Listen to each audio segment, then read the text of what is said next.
Today 95.1 FM. This is Today 95.1 FM. Port Harcourt. News. This is the world news on your premium talk radio. Today 95.1 FM Port Harcourt. I am Amaka Felix. Good evening and welcome. Let's begin with the headlines. Nigerian Union of Pensioners says rubber state verification will help retirees benefit from new minimum pension. Atiku alleges detention of Senator Tambuwal by EFCC politically motivated, and on the foreign scene, 47 prisoners escaped from prison in DR Congo. Details in a moment. Stay with us. The leadership of the Nigerian Union of Pensioners, NUP, in River State is calling on all retirees from the state civil service to turn out in large numbers for the verification exercise announced by the state sole administrator, Ibok Ete Ibas. The exercise is scheduled to begin on Thursday, August 14, 2025, and is aimed at authenticating genuine pensioners in the state.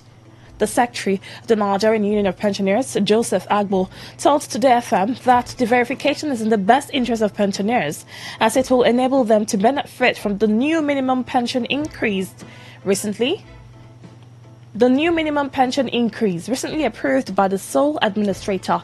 Agbo criticized those calling for a boycott of the exercise, describing them as political tools serving selfish interests, stressing that such calls do not favor retirees who have been stagnant for over 20 years without any increment to their monthly pension allowance. This is the first time that pensioners, since 1999, the pensioners have been asked to do a verification that can lead to the increase of what they are collecting a month. Therefore, I'm begging all the pensioners of River State to please follow the footsteps of the way out, not the footsteps that will put you into a drain that you will not come out of. Let Lily West be on his tools and go and line there if he's a pensioner to do the verification. If he doesn't do, he may not be captured and therefore he will not be paid.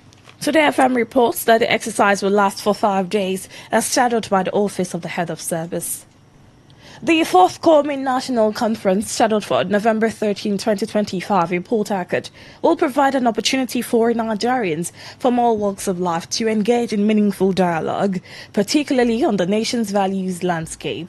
This is according to Professor Emeritus Otonti Nduka, who spoke at a media briefing in Port Harcourt, where he explained that the conference themed trends and challenges of upholding values in Nigeria, organized by the Otonti Nduka Foundation for Values Education in collaboration with River State University, will collectively reset the compass of the country's ethical and value systems. Professor Nduka, who is also the chairman of the Board of Trustees of the Foundation, said the conference's outcome would contribute to addressing issues such as pervasive poverty, insecurity of lives and property, oil bunkering, examination malpractices, student loan scandals, and ghost workers. He added that discussions would also focus on treasury looting, pension fund embezzlement, election rigging, constituency allowance scandals, ritual murders and related money-making crimes, miscarriages of justice, impunity, indiscipline, and the daily carnage on Nigerian roads. You hear about embezzlement of funds. In fact, I don't know what to say. If you read today's paper or yesterday, somebody is being queried. He was withdrawing 189 billion. One person in Nigeria is there in your paper. Of course, you know about exam malpractices. You hear about it. You hear about places called miracle centers, about WAEC and all this. You heard about people being their neck being cut off and parts of their bodies removed in order to make money-making ritual. Now, many of these things happening in this country indicates, whether you know it or not, lack of certain values.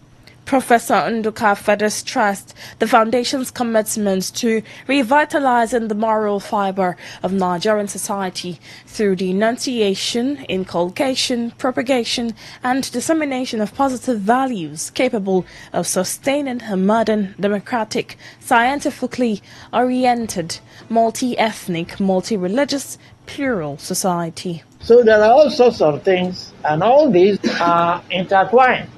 That's what we are talking about, values. They have something to do with justice. They have something to do with discipline. Those are values. They have something to do with knowledge. Ignorance. When people think they cut their people's necks or we're in a quagmire, what we say, moral quagmire. Not today. We didn't start it today. It has been going on for centuries. We try to get it out, but unfortunately, it is difficult. EFCC is doing its job. DSS. Researchers have criticized plans by coalition parties to rescue Nigerians. The Chief Executive Director of the Institute of Research, Leadership and Capacity Development, Professor George Ahunanya, in an interview with Today FM's Sandra Kenneth, questioned why such parties failed to rescue Nigerians when they were previously in power. Professor Ahunanya described the coalition as merely a group of recycled politicians. He, however, noted that forming a coalition to unseat a non-productive government is a good idea, but wondered how it could succeed when those involved had been tested in leadership and failed. Professor Ahunanya further stated that coalition formations have never worked in the past and questioned the possibility of making it work now. Politicians believe that a long-performing sitting government can only be exited from office when various political parties, share their individual, personal ambition and vision and come together, to unseat a ruling government so that they can perform better. But unfortunately, in Nigeria, that has not worked. Even though it's a normal democratic practice and culture in political science, it hasn't worked. In the First Republic, NCNC released with MPC, the Northern People's Congress, to form a government in which, late Dr. Amanda Azikiwe became Governor General and Tafawa Balewa became the Prime Minister. Yeah, they didn't work. The whole thing ended in crisis. Rumors about former President Goodluck Jonathan running for the office of the president in the 2027 general elections are generating reactions among residents of Port Harcourt. Speaking with Today FM, a cross-section of residents expressed support for Jonathan's return to office, saying it would help stabilize Nigeria's economy. They noted that the absence of good leadership in recent years has brought hardship to many Nigerians. The residents further said Jonathan's policies in the past were timely and decisive, adding, and that he had the right team to implement them. According to the respondents, Nigerians did not fully appreciate his efforts in stabilizing the economy. Forget the fact that I'm a Niger Delta. Forget the fact that I'm a German. Jonathan's policy as a president were timely, decisive, and he had the right personnel in office to execute those things. But because we don't like technocrats, him coming back is not actually a bad idea. He's one person that has been respected in Nigeria, and he has been the president before for some years. And when he was ruling, things was moving very well. So I think him coming back will help us move the country from where it is to where we have always wanted the country to be. Come back to come and become the president of Nigeria. We want him very well. We need him. As a fact, everyone in Nigeria needs good luck. And we are believing that when he comes, Nigeria will be stable more than the way it is now. And the economic situation will be down, and we cannot be buying fuel to this level, this high cost. And we are buying fuel up to 1,000 something for fuel. Now, when Goodluck was ruling, I said we are buying fuel of 67 naira. The Emeka Bekee faction of the All Progressives Congress in Rivers State has faltered the claim by the Rivers State Independent Electoral Commission, RISEC, led by its chairman, Michael Ode, that it has not received any court notices challenging the August 30 local government elections. The Commissioner for Political Parties Affairs, Monitoring and Security, Professor Godfrey Nwoke, had told newsmen that RISEC had only received a letter from lawyers representing the Bekee-led APC, notifying the Commission of a court judgment confirming their group as the authentic leadership of the party in the state.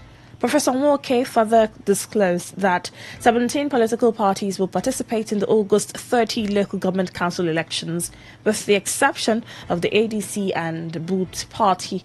He added that the list of cleared candidates for councillor and chairman positions will be released this week. However, the State Publicity Secretary of the Bekee faction of the APC, Darlington Walju, in an interview with Today FM's Uchendu Ejohor, said RISEC's decision to disregard the contents of the letter from their lawyers and instead announce candidates described as unknown persons representing the APC raises serious concerns about the Commission's integrity, fairness, transparency and accountability to the people of River State. Mao just said that having received the letter from the Beke-led APC, Risiek should not have accepted any list of candidates submitted outside the party's recognized leadership, as he further accused Risiek of acting in violation of the court's position and exhibiting bias. Drawing attention of Risiek to the fact that there is a substituting judgment of court which validates the leadership of Chief Emeka Beke as chairman of APC in Rivers State. He has also acknowledged the fact that they were in receipt of that letter even before they began the screening of their candidates. For the Risiek to jettison the content of that letter and now go ahead to purportedly screen persons who are unknown to the leadership of APC in Rivers State caused a lot to question concerning the integrity, fairness, transparency, and accountability of Risiek to Rivers people. Joe warned that any attempt by Risiek to discard the list of candidates submitted by the Beke-led APC and publish another list without Beke's endorsement will be met with resistance, as illegality cannot thrive in Rivers State. Any attempt to publish any names or group of names without the endorsement of Chief Emeka Beke and Honorable Sansa Metetegwo as being candidates of the All Progressive Congress in Rivers State simply will attract the long arm of the law, which of course will be used to deal with such infractions. We are not afraid of going the whole hog to determine the legality of this process. And so we are only trying to help them by pointing them to the fact that they must follow due process. The paramount ruler of Akpo Kingdom in Obiakpo local government area, His Royal Majesty Eze Ozonwonwo Levi Olu Orebe, has declared his full support for the People's Democratic Party chairmanship candidate for Obiakpo local government, Gift Wolu, ahead of the forthcoming local government election. Speaking in an interview with Today FM, the monarch described Wolu's emergence as the PDP flag bearer as a long-awaited prayer answered for the Akpo Kingdom. He urged all indigents and stakeholders of the kingdom to rally behind Wolu, stressing that his victory would not only bring pride to Akpo, but also fast-track development in Obiakpo and Rivers State at large. Sons and daughters have been praying a long time ago, and God have not done it to us. To bring our sons, Dr. Gift Wallo is my son, and he's also our son. So we all are in support as God have made it. I, as a paramount ruler of our kingdom, being the Royal Majesty, have been praying and liberating, boiling dreams. Let Almighty God, the ancestors of our forefathers, should help us to bring one of our sons to become local government chairman. Now God have done it to us. We all are happy. You are listening to the World News on Today95.1fm, Voice of the People. After the break, more news, foreign and sports stories. So stay tuned. Every day, every hour, when the big stories break, depend on our 24-hour news team to bring you the latest. Today, 95.1 FM. Welcome back. Thank you for staying tuned. The sole administrator of Abua Odol local government area for the state, Okoyobi Arugu, has intervened in the recent controversy involving youths of Abua Odol and some companies operating in the area. The youth, through the National Coordinator of Student Affairs in Pan-Niger Delta Development Forum, PANDAF, Prince Victor, had threatened to shut down the operations of the companies over alleged neglect and non-compliance with corporate social responsibilities to the host communities. Reacting to the development in an interview with Today FM, Arugu stated that while he would not support any company violating its corporate social responsibility obligations, the youths must be civil in their approach when demanding their rights. Arugu emphasized the need for the youths of Abua Odol to adopt lawful and peaceful demonstrations as well as dialogue in their agitations, rather than shutting down company operations. He also summoned stakeholders to a meeting aimed at reaching a peaceful resolution of the issues. They closed and we sat and we agreed on. And they said that let the management itself of the company come to meet before they can say anything. That before they have a trans agreement for years, and the company did not do anything. And for my own area, for my own case, I have set up committee to interface. So they cannot say they reported to me and I am not doing anything. I'm not against them like her for protesting. No, even the last time we met with them, they should do a lot. Shutting down the company will not create any impact. Rather, it will cause some maybe things that will happen in the way that. As part of the International Youth Day celebration, the President General of Akpo Youth Assembly, Wali Azubike, has called on young people in Akpo Kingdom to rise to the occasion and take the lead in tackling the growing sanitation challenges in the area. In a statement to commemorate the day, the youth leader expressed concern over the poor environmental conditions in Akpo, warning that the situation poses serious health risks to residents if left unaddressed. Azubike urged Akpo youths to see themselves as key agents of change and to commit to practical actions aimed at restoring cleanliness across communities within Obiakpo local government area of River State. He further encouraged community-based sanitation drives, proper waste disposal practices and collaboration with local authorities to ensure a cleaner and safer Akpo for all. The chairman of the National Youth Council of Nigeria, NYCN, Rivers Chapter, Ambrose Okpo, has advised youths to be good ambassadors of their communities and the nation at large. Okpo, in a statement in commemoration of International Youth Day, emphasized the importance of youths contributing positively to society. He noted that the NYCN is committed to mobilizing and empowering youth to actively participate in nation building and positive community development. Okpo stressed that the council is dedicated to providing opportunities for young people to grow and make meaningful contributions to their communities. However, Okpo announced that activities planned to mark this year's International Youth Day have been postponed, but urged youth to continue striving for excellence and to be good ambassadors of their communities and the nation. The Chief Executive Officer, CEO of Delta Technologies and Property Limited, Steve Nyegwa, says the company was established to take a leading role in property and technological development in Nigeria. Speaking at the unveiling of Delta Technologies and Property Limited, which coincided with his birthday celebration, Nyegwa said that since its establishment about 10 years ago, the company has made a strong mark in property development across the country, competing favorably with other major players in the sector. According to him, the company has expanded its reach by opening branches in Abuja and Yola, Adamawa State. Going down memory lane, Nyegwa commended communities such as Omagwa, Alu, and Iriebe for partnering with the company in rural development, and also appreciated the paramount ruler of Choba, Eze Roland Okocha, and his council for their trust in Delta Technologies and Property Limited's services. Today FM reports that Delta Technologies and Property Limited also engages in real estate development. The program attracted dignitaries from various communities, including members of the Ruma Holo Community Council of Chiefs, led by Eze Soni Ndjoho, legal luminaries and development partners.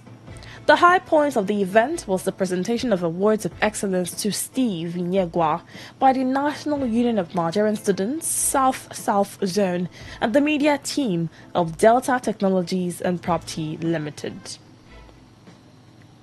Former Vice President Atiku Abubakar has alleged that the detention of former Sokoto State Governor Senator Aminu Tambuwal by the Economic and Financial Crimes Commission (EFCC) is politically motivated. In a statement on X, Atiku claimed the arrest was part of a strategy by the Tinubu-led administration to harass and weaken the opposition. He accused Tinubu's government of using the fight against corruption as a political tool to coerce opposition leaders into joining the ruling All Progressives Congress. Atiku further said he was instrumental in the creation of the EFCC during his tenure, condemning what he described as the agency's use for partisan purposes. He warned that such actions undermine institutional integrity and encourage corruption. The former vice president alleged that anti-corruption agencies have recently been deployed to pressure political leaders into defecting to the APC, warning that the trend could lead to a one-party dictatorship. He urged Nigerians, civil society organizations, and the international community to condemn the politicization of the anti-graft fight. The Nigerian Bar Association (NBA) has condemned the treatment of Comfort Emanson over an incident aboard an Ibom air flight, describing it as a violation of her right to dignity. The NBA, in the same vein, pledged to provide Emanson with pro bono legal support to seek redress, insisting that respect for human dignity and the rule of law must never be compromised. In a statement signed by its president, Afam Osigwe, a senior advocate of Nigeria, and General Secretary Mobolaji Ojibara, the NBA criticized Ibom Air and the Airline Operators of Nigeria (AON) for imposing a lifetime ban on Emanson without a fair hearing. According to the NBA, Emanson was forcibly removed from the aircraft, stripped of her clothing in public, and humiliated, with the incident filmed and shared online. The association maintained that the conduct was degrading, unlawful, and a grave affront to the rule of law and human dignity. The NBA also referred to video footage allegedly showing an Ibom air hostess preventing Emanson from leaving the aircraft, which it said could amount to false imprisonment and may have escalated the situation. It called for an independent investigation by relevant authorities before any disciplinary action is taken. On the foreign scene, at least 47 prisoners broke out from a jail in the Southwest Democratic Republic of Congo on Monday midnight. Prison breaks are a feature of life in the DRC, where the majority of jails were built by the country's Belgian colonizers and are today overflowing with inmates. Located some 600 kilometers east of the capital, Kinshasa, the Idiofa prison was built in 1937 under Belgian rule. Coordinator of a local civil society organization, Arsini Kasiyama, said the escapees were all held in one of the prison's two remaining cells, and because they were suffocating, they breached the wall and fled. Prisoner rights groups frequently point to the poor detention conditions in the DRC and have called on the authorities to work to reduce prison overcrowding. To end the news, here is a summary of the major stories. Nigerian Union of Pensioners says River State verification exercise will help retirees benefit from the new minimum pension. You heard that former Vice President Atiku Abubakar has alleged that the detention of Senator Aminu Tambuwal by the EFCC is politically motivated. And on the foreign scene, we told you that 47 prisoners have escaped from a prison in DR Congo. Ifunanya Obeme Ndukwe edited the news. For comments and inquiries, please call 0818-389-2850. Send your emails to news@todayfmlive.com. Read our stories on www.todayfmlive.com. I am Amaka Felix. Thank you for listening. Good evening.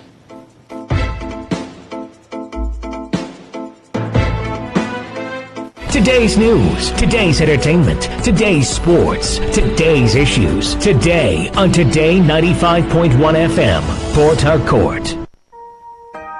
Red is passion. Pink is for unconditional love.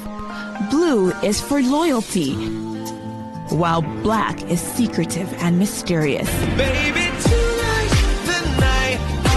Let's talk about love. The passion, the bliss, the betrayal, and everything in between. On Lovey Dovey, Mondays to Thursdays from 11 p.m. beneath the night sky with the Amaka Felix on Today 95.1 FM. You make me comfortable with you. Today 95.1 FM. Where news meets insight, sports meets passion, and entertainment meets excellence. Expert analysis from seasoned professionals and our top analysts, informing, educating, and entertaining you. Your voice, your station. We are the voice of the people.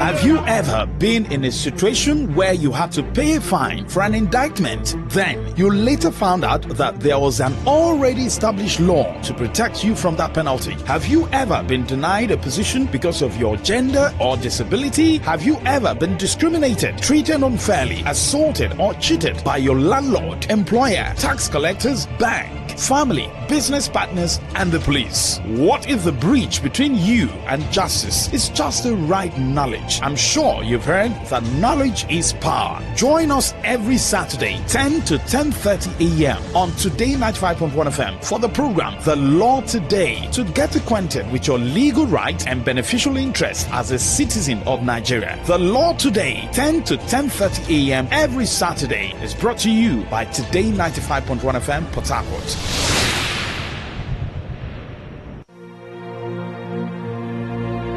Today is business. Today is a new trend for your businesses. We give you all the information you need to grow your business, new ideas and innovations that keep you earning more and staying relevant.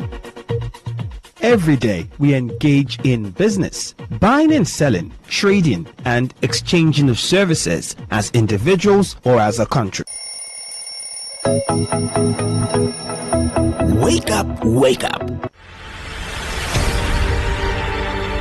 Want to know what's happening? Get latest information in sports, politics, lifestyle, you name it. The frequency of choice. Today 95.1 FM. Today 95.1 FM. We serve you the latest update on everything. Today 95.1 FM. We are the voice of the people. The voice of the people.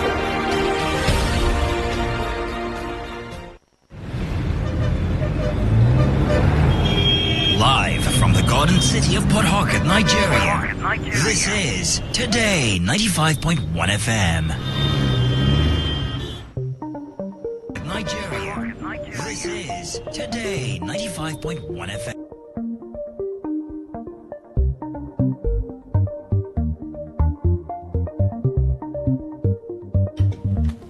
This is Today 95.1 FM Port Harcourt, Voice of the People. It is time again for a rundown of the foreign stories that made the headlines on the world today. I am Amaka Felix. Good evening. The headlines: dozens die in attack on Sudan camp for people who fled war. Colombian presidential candidate dies 2 months after shooting. U.S. President Donald Trump to deploy National Guard in Washington, D.C. U.S. and China extend tariff truce by 90 days, easing trade tensions and boosting markets. Details coming up shortly.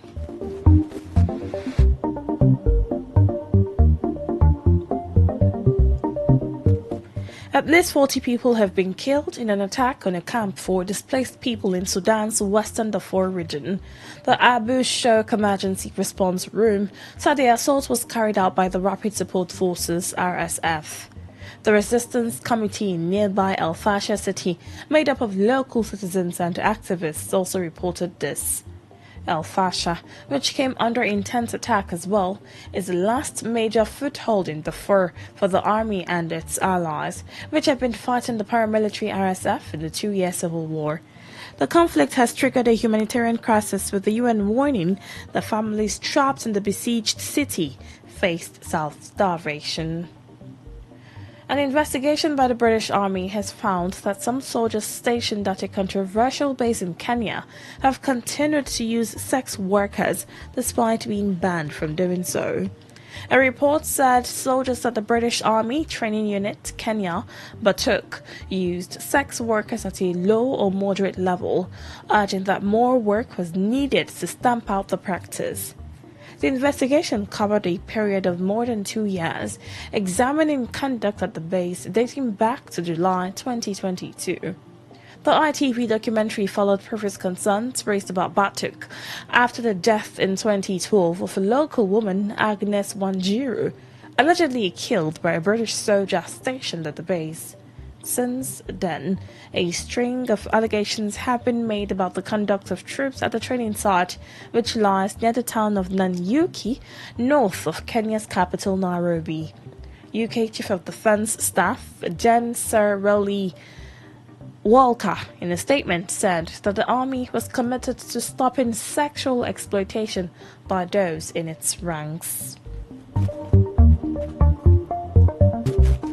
Away from Africa to the rest of the world, Colombian presidential candidate Miguel Uribe has died 2 months after being shot at a campaign rally. The 39-year-old conservative senator, a grandson of former President Julio Turbay, was shot in the head and leg on June 7 at a rally in the capital, Bogota, by a suspected 15-year-old hitman. Despite signs of progress in recent weeks, his doctors on Saturday announced he had suffered a new brain hemorrhage. Authorities have arrested 6 suspects linked to the attack, including the alleged shooter, who was captured at the scene by Uribe's bodyguards. The attack on Uribe, a leading candidate ahead of the 2026 presidential election, has reopened old wounds in a country racked by violence. United States President Donald Trump says he will place the nation's capital under direct federal control and will be sending in the U.S. National Guard. At a press conference, Trump announced it was Liberation Day in D.C., claiming a crime spree that is not supported by evidence. Trump said 800 National Guard troops will be deployed and that the government will bring in the military if needed. Critics, however, said the plan will trample on the rights of residents in the city, where advocates have for decades pushed for more autonomy, including statehood. Trump said under the newly declared public safety emergency, U.S. Attorney General Pam Bondi will be taking control of Washington, D.C.'s Metropolitan Police Department. While Washington, D.C. has for years grappled with high crime rates, violent crime has been on the decline since 2023. The United States and China have extended their tariff deadline for another 90 days, preventing an escalation of the trade war between the world's 2 largest economies, with markets rallying after President Donald Trump announced the pause. With the extension, the imposition of higher tariffs on China will be suspended until November 10, with all other elements of an existing truce, which was set to expire today, to remain in place. China's Ministry of Commerce issued a parallel pause on extra tariffs early today, with the state media reporting that a measure to further implement the important consensus reached by the 2 heads of state would provide stability for the global economy. United Nations investigators said they have gathered evidence of systematic torture in Myanmar's detention facilities, identifying senior figures among those responsible. The Independent Investigative Mechanism for Myanmar, IIMM, set up in 2018 to examine potential breaches of international law, said that detainees had endured beatings, electric shocks, strangulation, and fingernail removal with pliers. The UN team said some prisoners died as a result of the torture. It also documented the abuse of children, often detained unlawfully as proxies for their missing parents. According to the reports, the UN team has made more than 24 formal requests for information and access to the country, all of which have gone unanswered. Myanmar's military authorities did not respond to media requests for comment. Australia's Prime Minister has accused his Israeli counterpart Benjamin Netanyahu of being in denial over the consequences of the war in Gaza. Anthony Albanese announced his country would recognize a Palestinian state at the UN General Assembly in September, following similar moves by the UK, France and Canada. Albanese said frustration with the Israeli government had played a role in the move, saying Australians want to see the killing and the cycle of violence stop. Israel, under increasing pressure to end the war in Gaza, has said recognizing a Palestinian state rewards terrorism, and Netanyahu called the decision taken by Australia and other allies shameful. Netanyahu and his government have been facing growing condemnation over reports of starvation in Gaza. A Thai soldier has been seriously injured by a landmine near the Cambodian border, days after both countries agreed to a ceasefire following last month's deadly border clashes. The army said the soldier's left ankle was badly damaged today after he stepped on the device while patrolling from the Tamoan Thom Temple in Thailand's Surin province.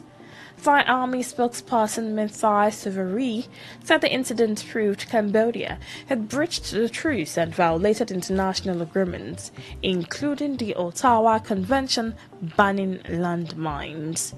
A statement warned that if violations continued, Thailand might exercise the right of self-defense under international law principles to resolve situations that cause Thailand to continuously lose personnel due to violations of ceasefire agreements and sovereignty encroachments by Cambodian military forces.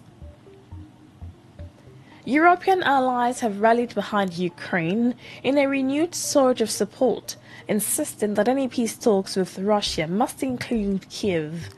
A joint statement issued by the leaders of the UK, France, Italy, Germany, Poland, Finland, and the European Commission came ahead of US President Donald Trump's meeting with his Russian counterpart Vladimir Putin in Alaska. A White House official has said that Trump is willing to hold a trilateral meeting which would also include Ukrainian President Volodymyr Zelensky. But for now, it remains a Trump-Putin summit, as initially requested by the Russian leader. Zelensky has said any agreements without Kiev will amount to dead decisions. Trump has previously suggested that he could start by meeting only with Putin. But the US president also said he believes there could be a meeting with both Russian and Ukrainian leaders.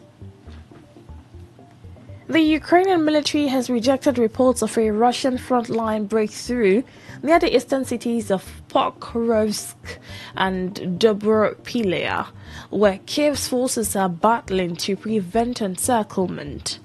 Earlier, Ukrainian military observers had reported a Russian advance of more than 10 kilometers northeast of the city of Pokrovsk in the Donetsk region. Several official military reports have also spoken of small groups of Russian soldiers pushing into Pokrovsk itself.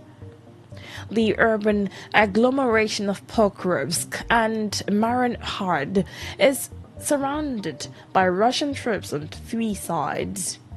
Due to a shortage of soldiers caused by recruitment problems and desertion, Ukrainian analysts are increasingly speculating about a collapse of the front in eastern Ukraine. Ukraine has been defending itself against a Russian invasion for more than 3 years. That story from Ukraine concludes tonight's edition of The World Today, as produced by Odunakachi Celestine of the News Department. Before we go, here is a summary of the stories that made the headline.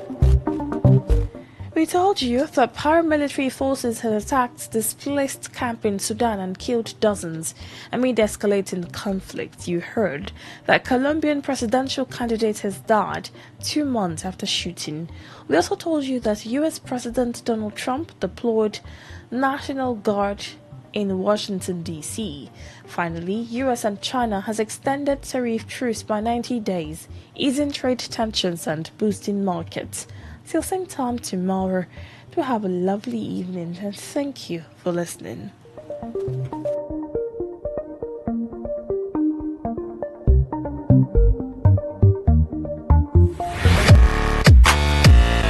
Turn the dial and turn up the thrill. We are not in the same league. We are rewriting the rules. Here on Today 95.1 FM. Red is passion. Pink is for unconditional love. Blue is for loyalty. While black is secretive and mysterious. Baby, tonight's the night. Let's talk about love. The passion, the bliss, the betrayal, and everything in between.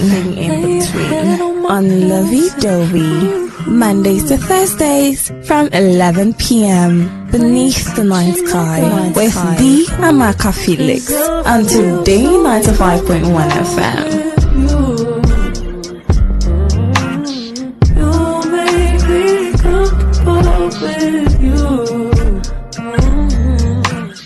Today 95.1 FM. Today's quest. Today 95.1 FM. Today's hustle. Today 95.1 FM. Today's connect. Today 95.1 FM. Voice of the people.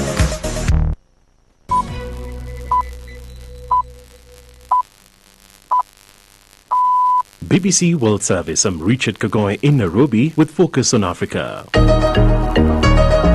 Generals and soldiers arrested in Mali accused of an attempted coup.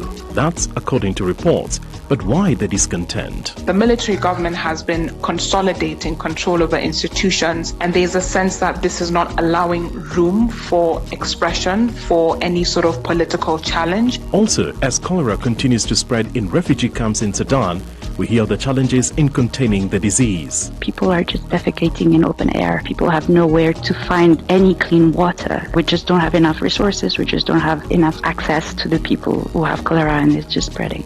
And the AI model for Vogue that sparked international debate. If you check out our latest posts, we do have models with different skin colors. The fact that they don't perform well, there's nothing to do with us, it's more to do with the audience. That's all on the BBC, Tonight in Focus. First, the news. I'm Debbie Russ with the BBC News. Hello. Ukraine's military has downplayed reports of a breakthrough by Russian forces to the north of the embattled logistics hub of Pokrovsk in the Donetsk region, but it's acknowledged a difficult and dynamic situation. It follows reports of Russian incursions near the town of Dobropilia. Danny Eberhardt has the details. The Ukrainian military spokesman called reports of rapid Russian advances unreliable. He said small groups of enemy fighters had been infiltrating areas, a regular tactic, but that wasn't the same as controlling territory. Nevertheless, Kiev is sending reinforcements. The incursions, whether temporary or more permanent, are a reminder of the pressure Ukrainian forces are under in a key sector of the front. It comes days before a planned summit between Presidents Trump and Putin, at which the Russian leader is expected to push for territorial concessions. Firefighters are having to tackle blazes in a number of European countries amid a continuing heatwave. In Spain, nearly 1,000 troops have been deployed to help.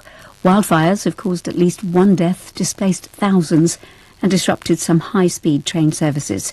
The Spanish and Portuguese authorities warned temperatures could hit 44 degrees Celsius. Guy Hedgecoe is in Madrid. We do seem to be seeing these kinds of heat waves more frequently. We also seem to be seeing them at different times of the year compared to what we would see sort of 20, 30, 40 years ago. For example, we had a very intense heat wave in June this year. That's very early. That's not really counted as the full-on summer. Often these temperatures seem to drag on into September. So what we tend to be seeing is a longer summer and more frequent heat waves. It's not necessarily that the temperatures themselves are completely unprecedented, although in some cases that does happen. It's more so when these events are happening and their frequency as well. A United Nations investigation has found that Myanmar's ruling military is continuing to carry out grave human rights violations, including summary execution, torture and sexual violence. The report by the UN Independent Investigative Mechanism for Myanmar was based on hundreds of eyewitness testimonies. The team says it's made progress in identifying the individuals involved. Its leader is Nicholas Kunjian. We have an awful lot of evidence and an awful lot of names in our database. And so much information is on social media and on the internet. We've downloaded these videos of executions. I hope that every perpetrator of those crimes is concerned that their name is in our files and in our evidence. An official in southwest Pakistan says at least 9 soldiers have been killed in a militant attack in Baluchistan province. He said dozens of insurgents were involved in the attack on a security compound in the Washuk district. World News from the BBC. The embattled Chinese property giant Evergrande says it will delist from the Hong Kong Stock Exchange later this month. Its shares have been suspended from trading since a court there ordered its liquidation last January. Its default in 2021 sparked a prolonged property crisis in China, raising concerns about its financial stability and forcing the government to intervene. Lower energy costs helped US inflation remain steady in June. Official figures show consumer prices rose 2.7% in the year to July.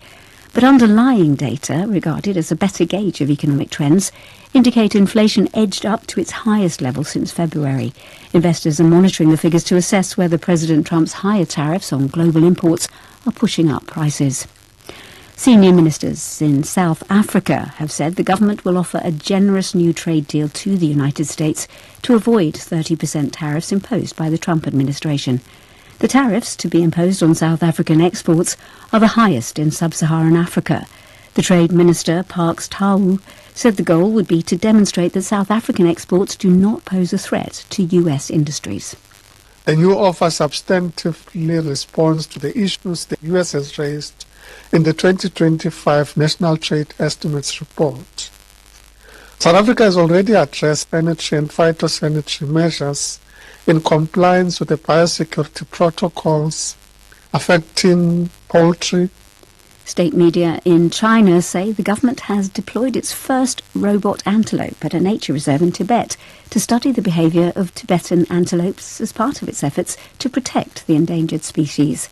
The Chinese-made robot is equipped with 5G connectivity and AI-powered vision. Its uncanny resemblance to the real antelope enables researchers to monitor ruminants' activities without scaring them away. BBC News. Hello, I'm Richard Gagoin. Here's what's coming up on this edition of Focus on Africa. An attempted coup in Mali, according to reports. Is the government showing signs of fragility? Also, how to deal with cholera in IDP camps. In this displacement camp that I'm talking about, we would need at least 15,800 new latrines to have a decent level of access to toilet. That means that people are just defecating in open air. People have nowhere to find any clean water. We just don't have enough resources. We just don't have enough access to the people who have cholera, and it's just spreading. And we speak to the creators of the AI model, which sparked international debate about the standards of beauty and how its images are created.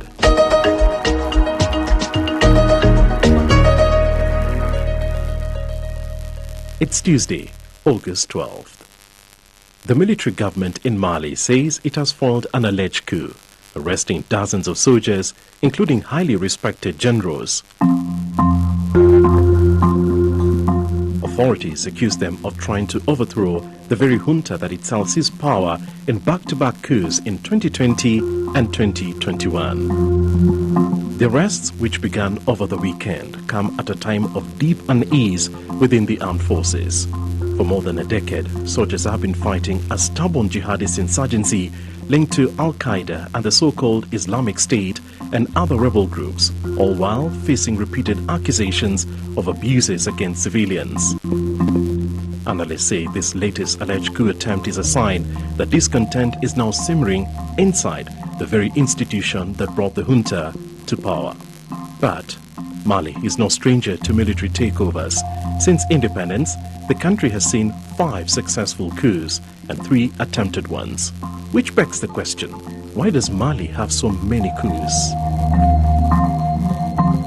The reason why Mali has so many coups is that the country's political institutions are weak, while its military has historically been a strong, organized actor with the capacity to step in during crisis. That's Dr. Bulama Bukati, Senior Security Analyst on Sahel Region. Here's more of him explaining the history of coups in Mali. Since independence in 1960, the armed forces have been one of the few national institutions with nationwide reach and discipline. Civilian governments, by contrast, have often been plagued by corruption, poor service delivery, and an inability to address insecurity. But there is also a more personal dimension. Coups in Mali, especially the recent ones, are symptomatic of the ongoing power struggles within both the military and the political elites. Mali's armed forces are not a single unified bloc. They are divided by personal loyalties, ethnic backgrounds, and competing visions for the country. Mali has experienced multiple coups since its independence. In 1968, in 1991, 2012, 2020, and 2021. They all follow a familiar script. First, a civilian government loses credibility due to corruption, economic hardship, or insecurity, or a combination of all. Then protests and unrest build. The military steps in, promising reform and national salvation. Initial public support for the military fades as the problems persist. Breaking this pattern will require more than just elections. And after speaking with Dr. Bukati, I turned to Beverly Ochieng, Senior Analyst in Control Risks, Global Risk Analysis Service based in Dakar. I called her to get more insights into this latest failed coup. One of the reasons those details are sketchy is because in Mali, security issues and issues of the army tend to be very sensitive. But what we've heard from sources and what's being said in the media is that nearly 50 soldiers have been arrested, military officers, including 5 generals, which shows that there is quite a distribution of the people who have been implicated in what they're being accused of as a destabilization plot. The military government has not confirmed anything officially. In fact, when you watch state media overnight, and since the arrest started on Thursday, there's just been regular reporting. General Assimi Goïta himself made a public appearance yesterday. It was part of the monthly mounting of the flag at the presidential palace in Koloba, about 5 kilometers away from the city center. So the projection generally is a sense of normalcy, minimal disruptions, but the arrests have apparently continued all the way up until Monday. The list of soldiers hasn't been officially shared by the government itself or even by other sources, but 2 generals have been identified. One of them is Abbas Dembele, who is considered to be quite popular. He had been, up until May, the governor of the Mopti region. This is one of the epicenters of intercommunal and militant violence. The other one is one of the only female generals in the Malian army. Her name is Nema Sagara. She's with the Air Force. Not much has been said about how she has been implicated, but the reports suggest that she's among the people who have been arrested. But she does come from a family which has been very heavily involved in the army, family members who are essentially career military officials. And so those high-ranking members does demonstrate that some of the divisions that might be emerging within the military leadership are becoming quite pronounced, particularly just after Assimi Goïta himself extended his stay in power for an indefinite period. So what's driving the growing discontent within the ranks? When the military leadership came in 2020, and interestingly, some of the people who are being named as being part of this alleged coup plot are people who may have been behind that 2020 coup that saw Goïta come into power. There was a sense of unity and purpose in the sense that people had been disgruntled with the civilian government, the outcome of the legislative elections in that year, the insurgency that had moved from the northern part of Mali to the central regions. But of course, over the years, militants have continued to gain ground. We've seen them in very economically strategic areas like Kai, Kulikoro, Sikasso. There have been reports of attacks targeting factories. A sugar factory was targeted at the start of August. And in addition to that, despite there being a pledge to reform political institutions, instead, there's been the dissolution of political parties and a ban on political activities that was imposed in May after some of the most rare anti-government protests. It does suggest that there is some fragility and fractures that are now becoming a lot more pronounced. Unlike, say, neighboring Burkina Faso, which has now been under military rule for nearly 3 years, in Niger for about a year, where in Burkina Faso in particular there has been various waves of arrests of military officers. It's been a rare occurrence in Mali. It's often 1 or 2 officers who are linked to some sort of destabilization plot But if you look at this, it's not just an arrest, but it seems as if there is a potential purge of people who may be threatening the military government's hold on power, and also the sense of need to maintain control over institutions, because if they do become compromised, then it means that this current extension of military rule is then undermined. It's how sustainable this purge is likely to be, or any further arrests, and even how forthcoming the military officials are on some of the issues that might be threatening their hold on power, is probably going to determine how much confidence there is in their leadership and what comes forward, whether it's going to be more allegations of repression or a slow opening up of the space so that the country can then stabilize and perhaps in the long run move towards civilian rule. Thanks to Beverly Ocheng from Control Risks.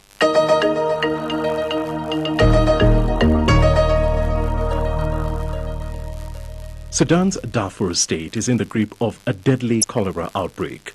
More than 400 lives have been lost and over 6,000 people are infected.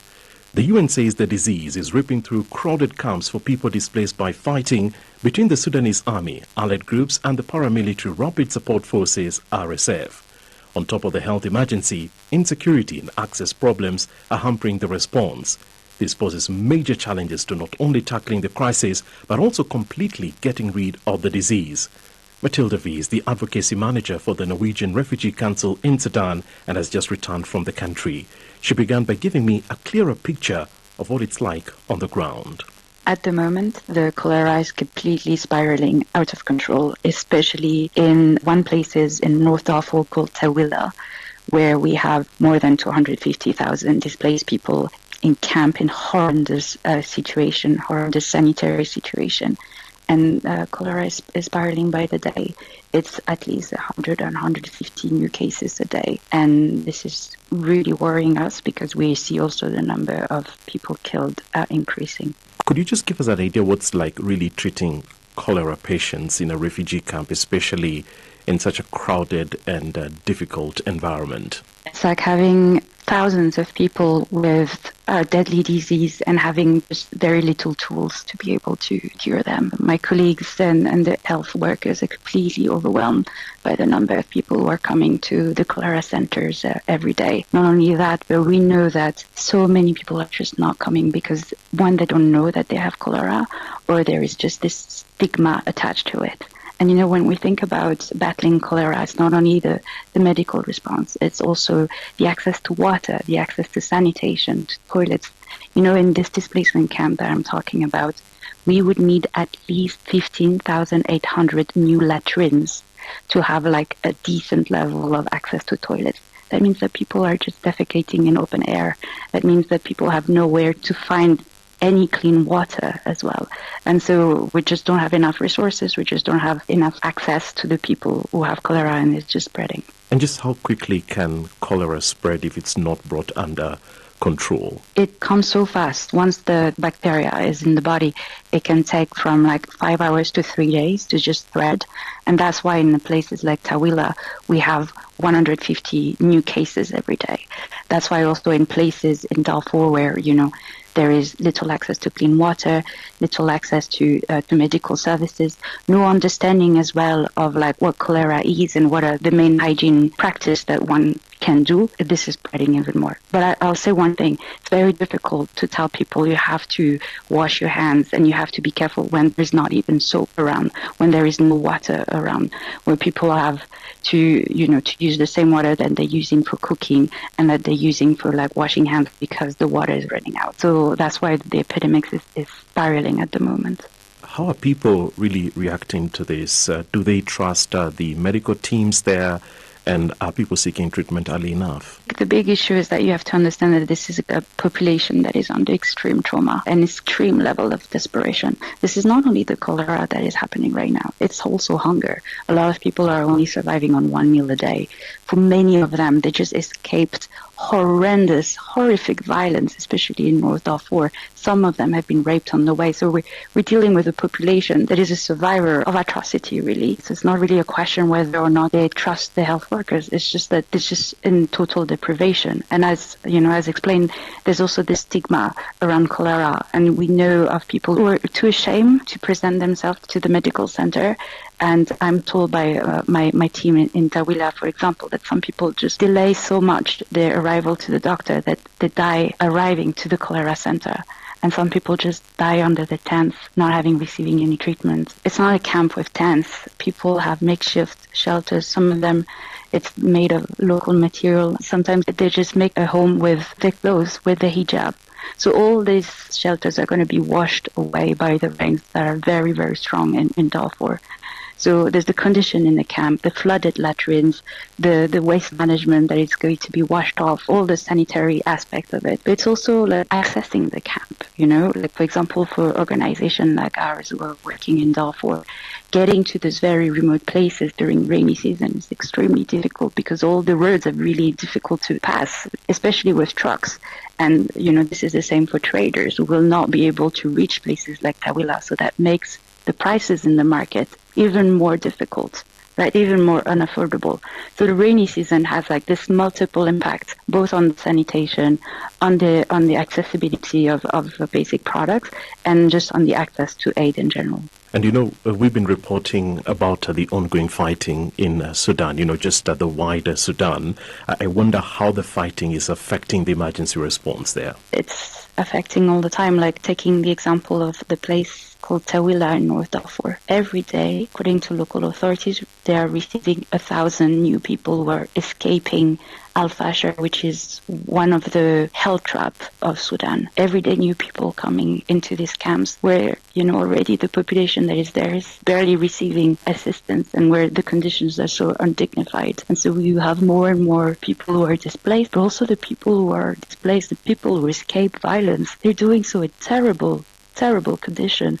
Looking ahead, so what must happen in the next couple of weeks, perhaps, to prevent this outbreak from getting worse? Few things. Number one, there needs to be a major surge of humanitarian assistance, humanitarian response into Darfur, because this is where the outbreak is really spiraling. That means a surge in funding to humanitarian organizations that are on the ground, but it also means more people there, more hands on the ground to support the response. Second, there needs to be unrestricted humanitarian access into these areas. It's very difficult for an organization to work in Darfur because the warring parties have put a series of obstruction that prevents us from reaching people on time. Matilda V. from the Norwegian Refugee Council.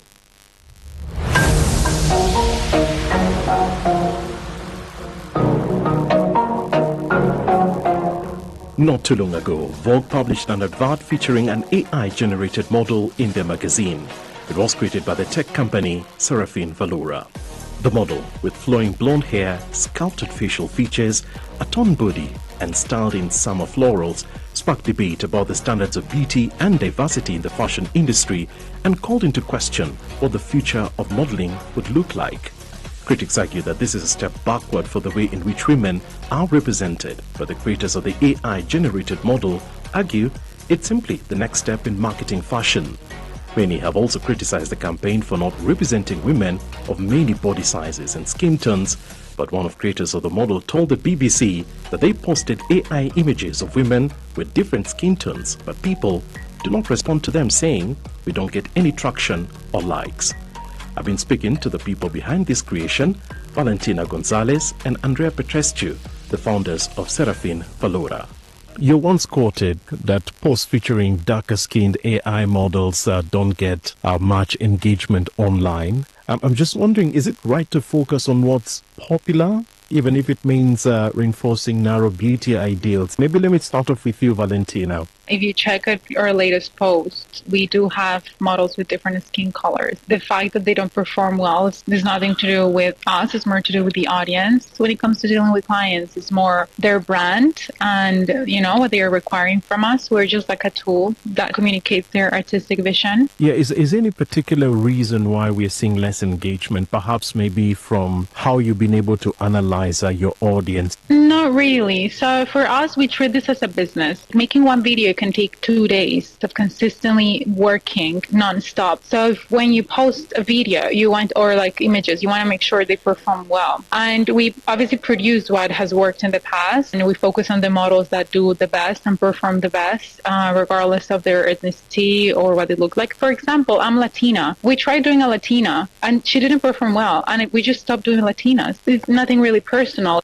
And so, Andrea, just in response to this, as you make your AI creations, how are you trying to figure out how to make it more inclusive, just in terms of body type, race, and skin tone? We are not limited at this point in time by technology. It's more the clients that we work with. They are the ones requesting what sort of models we are making. Are we making plus size because the brand is focusing on plus size? We can do any color of the skin, any ethnicity. We are only a tool creating what the client is asking. With what they're basically asking, are these conversations that you normally have with your clients, perhaps with what you've been able to pick in the course of your productions and what you've been learning, what you've been observing, the kind of feedback and response that you've been getting from the audiences? Are these some things that do feature in your conversation despite their preference? We discuss with them only to understand what they're trying to achieve and what their brand is all about. And of course, if they're a company that sells to people that are 25-year-olds and their audience is in Europe, of course they're going to, focus more on a Eurocentric kind of beauty. What's your response to concerns around colorism because of the impact it has on issues like skin bleaching? A lot of critics fear that certain campaigns reinforce harmful body image standards, especially, for young women who are still discovering themselves. Actually, we checked our statistics in our social media, and all of our followers are over 25, and the most amount of followers we have are mid-35. 70 or 80% are women. Most of them are adults. We believe children shouldn't be in social media or shouldn't be exposed, really, to social media. Social media already has that. We didn't come here setting up new standards that were not around or haven't been around for years and years. And the way we see photography and modeling and that industry, we see it as art. And you shouldn't compare yourself to art, or you shouldn't compare yourself to a digital creation or like even a normal shooting. I believe a photo shoot is not real life. It's a fantasy world, and that's the beauty of it, that is art. There is a whole team behind a photo shoot, makeup, lighting. The same goes with the creations that we make. They are not real. We use the same logic behind it. We don't really think that we are creating a huge impact in young women. If you open a fashion magazine, you're going to see 10 supermodels, and if one of those is AI, it doesn't change anything because we are just adapting to a standard that has always been around and that has been set forever. The fashion industry employs thousands of people. So we're talking about models, makeup artists, photographers. Some say that AI threatens their livelihood. So how do you balance innovation with fairness for human workers? Andrea? Well, we create jobs, actually. So when we hear that we are putting certain people out of work, that's first of all not true, because photographers and models will always be needed, and we truly believe that. We just offer a new avenue of marketing if clients need to choose that. We open doors for young creatives to explore this new industry that we are creating, because it can truly benefit them. There are so many young people that maybe don't have the funds, they don't have the money to buy into expensive equipment and to create photo shoots to showcase their talent. But with AI, it's very possible for them to start a career, and we are creating jobs for these people. Not only that, but we are welcoming other types of professionals into an industry that has done things in a very traditional way forever. We are truly not replacing anyone here, but we're supplementing and creating additional jobs, additional work, space for every single one of us out there. Yeah, I know that's a bit debatable, depending with where you stand. So for you, Andrea, even as you're working on this, do you ever feel the enormous sense of responsibility on our part? Because in terms of how this is going to influence people's perceptions around beauty, are you overly conscious of that when you're doing this? Yeah, absolutely. But you have to understand, we are now part of the industry, and to join an industry, you first have to do what the industry standard is. So you believe that AI creators like yourselves can, use your creativity to perhaps challenge some of these commonly held perceptions or misconceptions about beauty? We believe that once you get the public attention, of course you can try so many different things. How are you changing anything when the public doesn't engage and doesn't even see it? And also we're not here to really change much. We're a tool, just like a photographer is also a tool. Well, I've really learned so much from this discussion, Andrea and Valentina. Thank you so much for speaking to us on Focus on Africa podcast. Thank you so much for having us. Thank you so much. Valentina Gonzalez and Andrea Petrescu, founders of Serafin Valora, the company behind the AI advert which raised international debate. Now, the BBC did approach Vogue for comment. Vogue said it was an advert, not an editorial decision. In a separate bid, Focus on Africa reached out to Vogue, and we're yet to hear back. Focus on Africa was produced by Bella Hassan, Mark Wilberforce, Nyasha Michelle in London, and Makochi Okafor in Lagos. Kani Sharp was the senior journalist in charge, and Chris Kuzari is our technical producer. Our editors are Andre Lombard and Alice Modengi. I'm Richard Kagoy. We'll talk again next time.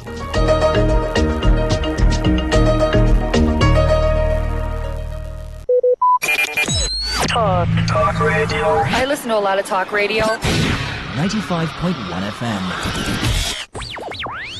Tune in for a journey beyond the ordinary. Fasten your seatbelts. We are not just a station, we are the station. Today, 95.1 FM, the voice of the people.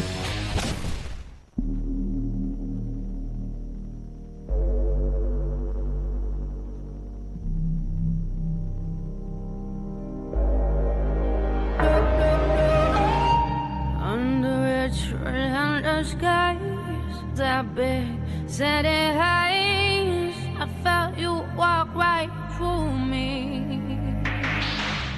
You're the thing that I invoke, my old persistent ghost, sent to make me crazy. And oh, it's hard now. The time it works out.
people.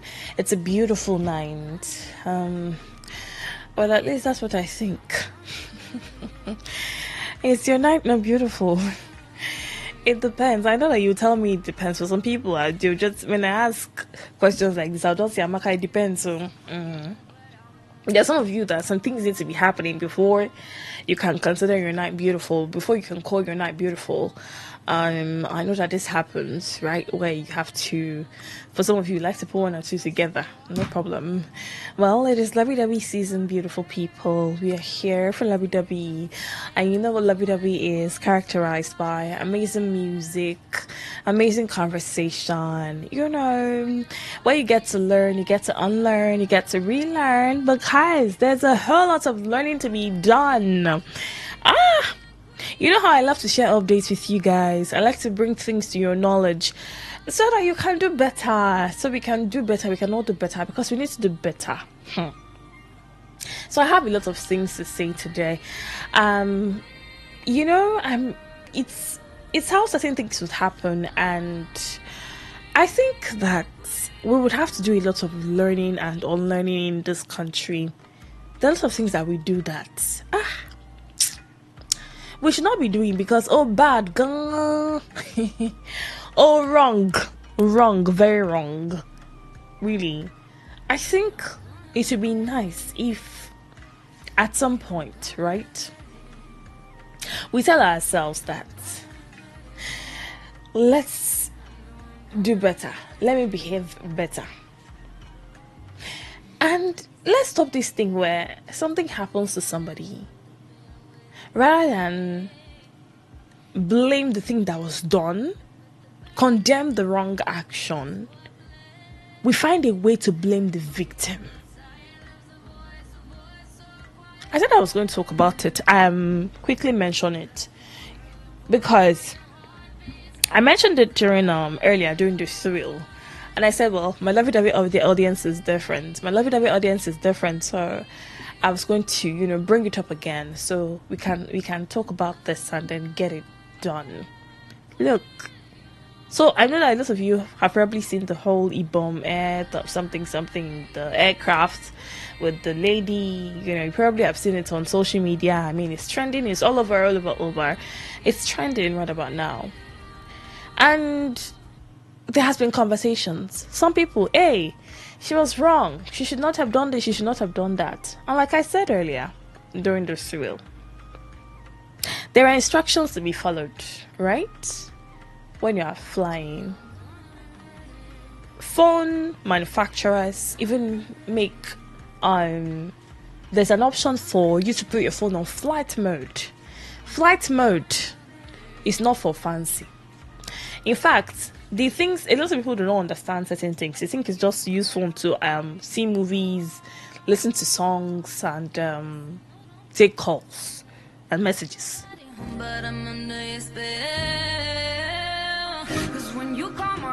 For some people, that's what they think. They think that that's what having a phone is about. You need to understand why certain things are on your phone. There's a flight mode.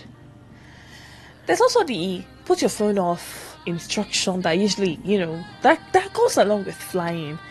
Now, if you're flying for the first time and you don't know, you will most likely be told, because air hostesses will announce before flight, please put off your phones, please do this, you know, basically seat belt. If you need help, it's, you know, using your seat belt correctly, please indicate. They would help you out.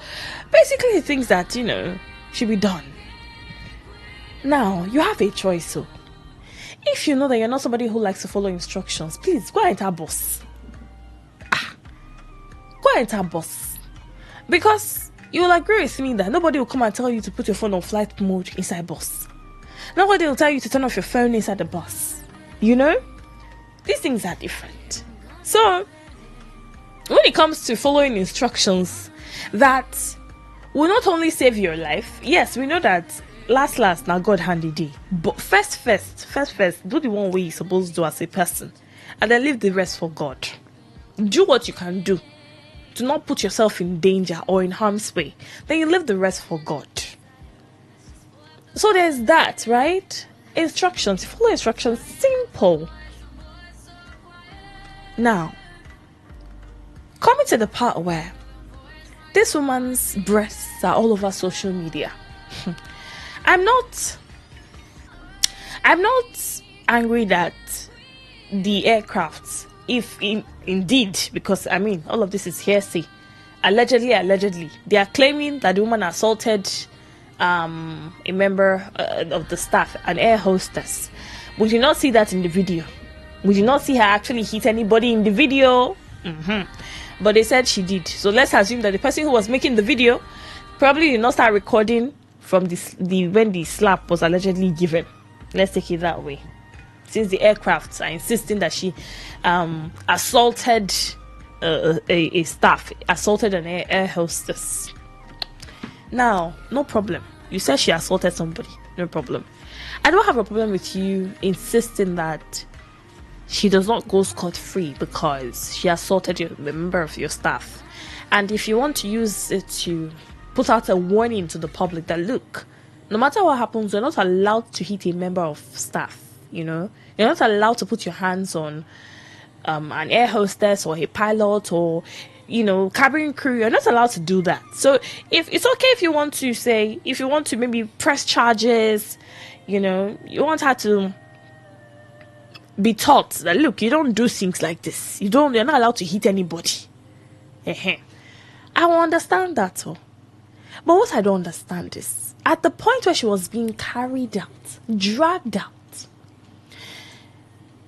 people, you know how things like this will happen, and everybody will set ring lights. Everybody will set ring lights to talk. So, the conversation has been, this person did something like this, according to you people. Now, you are forcibly dragging her out of the aircraft. That is, after preventing her from leaving. Initially, she was supposed to leave. She made a video saying she's trying to leave and the air hostess is blocking her. We could see the air hostess standing in front of the door, preventing her from leaving. Now, you prevent her from leaving only for you to wait for the security to get here, for the security to come and drag her out. But this person wanted to leave in the first place and you said no with your body. You stood on her way and prevented her from leaving. So if she was willing, it's not like she did not want to leave, she didn't want to come down. She was about to leave, she wanted to leave, but you people said no. So apparently, should we conclude that your intent, the intention of the aircraft at that point, was to disgrace her? It's a different thing if you wanted to have her arrested or something. Even if we allowed her to come out, all you had to do was to signal your security people around. Okay, look, please, can we have this person in custody because this is what she has done, this is what, and then we take it on from there. So they come in and then they drag her, they carry her, literally carry her. How are you carrying an adult, not a child who is throwing tantrums? So you carry an adult, security man, you come to carry an adult, a passenger. Now you are carrying her out in the process, and then somebody decided that it is like, let me do something extra to you. The person holds onto her dress and then rips it open.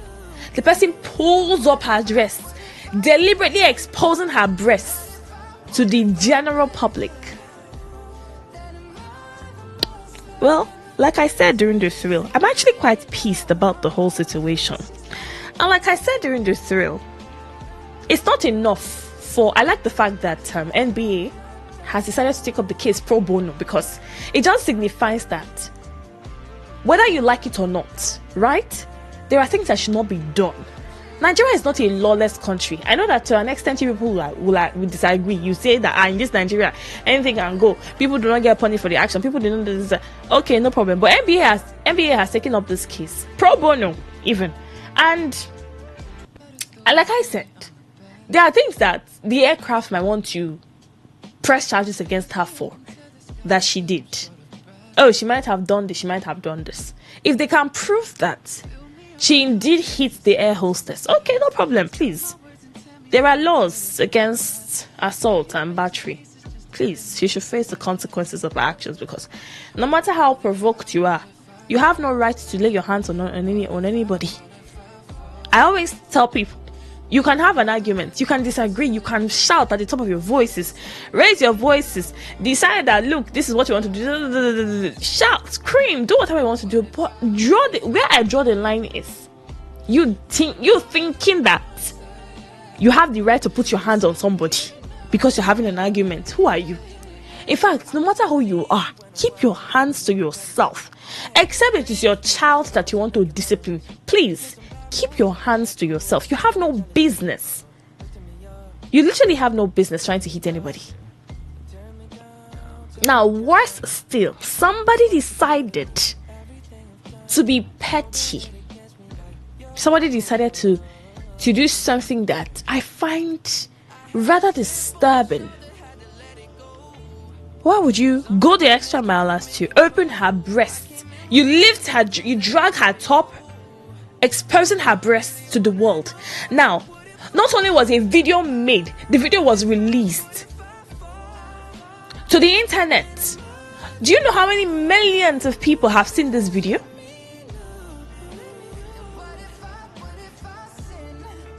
The charges that should be pressed against this airline, they should produce the person who dragged her top. Because I mean, the security people that carried her did not do it.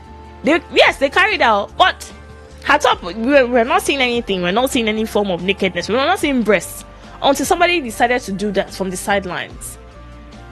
So if anything, all sides have to collect. I mentioned it earlier, during the thrill, and I got some callers who said, oh, what kind of top was she wearing? She was not properly dressed.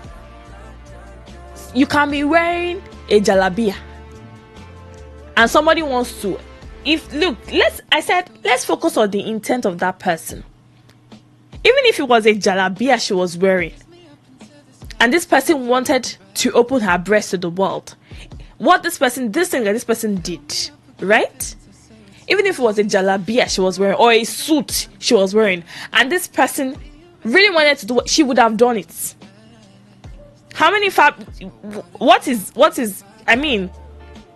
You agree with me that most fabrics these days can easily be ripped. So if somebody wanted to rip whatever she was wearing, even if it was long or if it was covered or whatever, wouldn't they have been able to do it? Even if it was a suit she was wearing, even if it was a jalabia she was wearing, whatever it was. And then I said something before I ended that show. I said, please, let's do this habit of something bad happens to somebody, and then rather than condemn the action, we are condemning the victim. You begin to hear people ask certain questions, and I'm wondering why.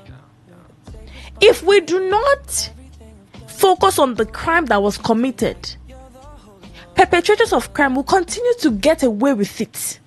They will continue to get away with the things that they do that they're not supposed to be doing.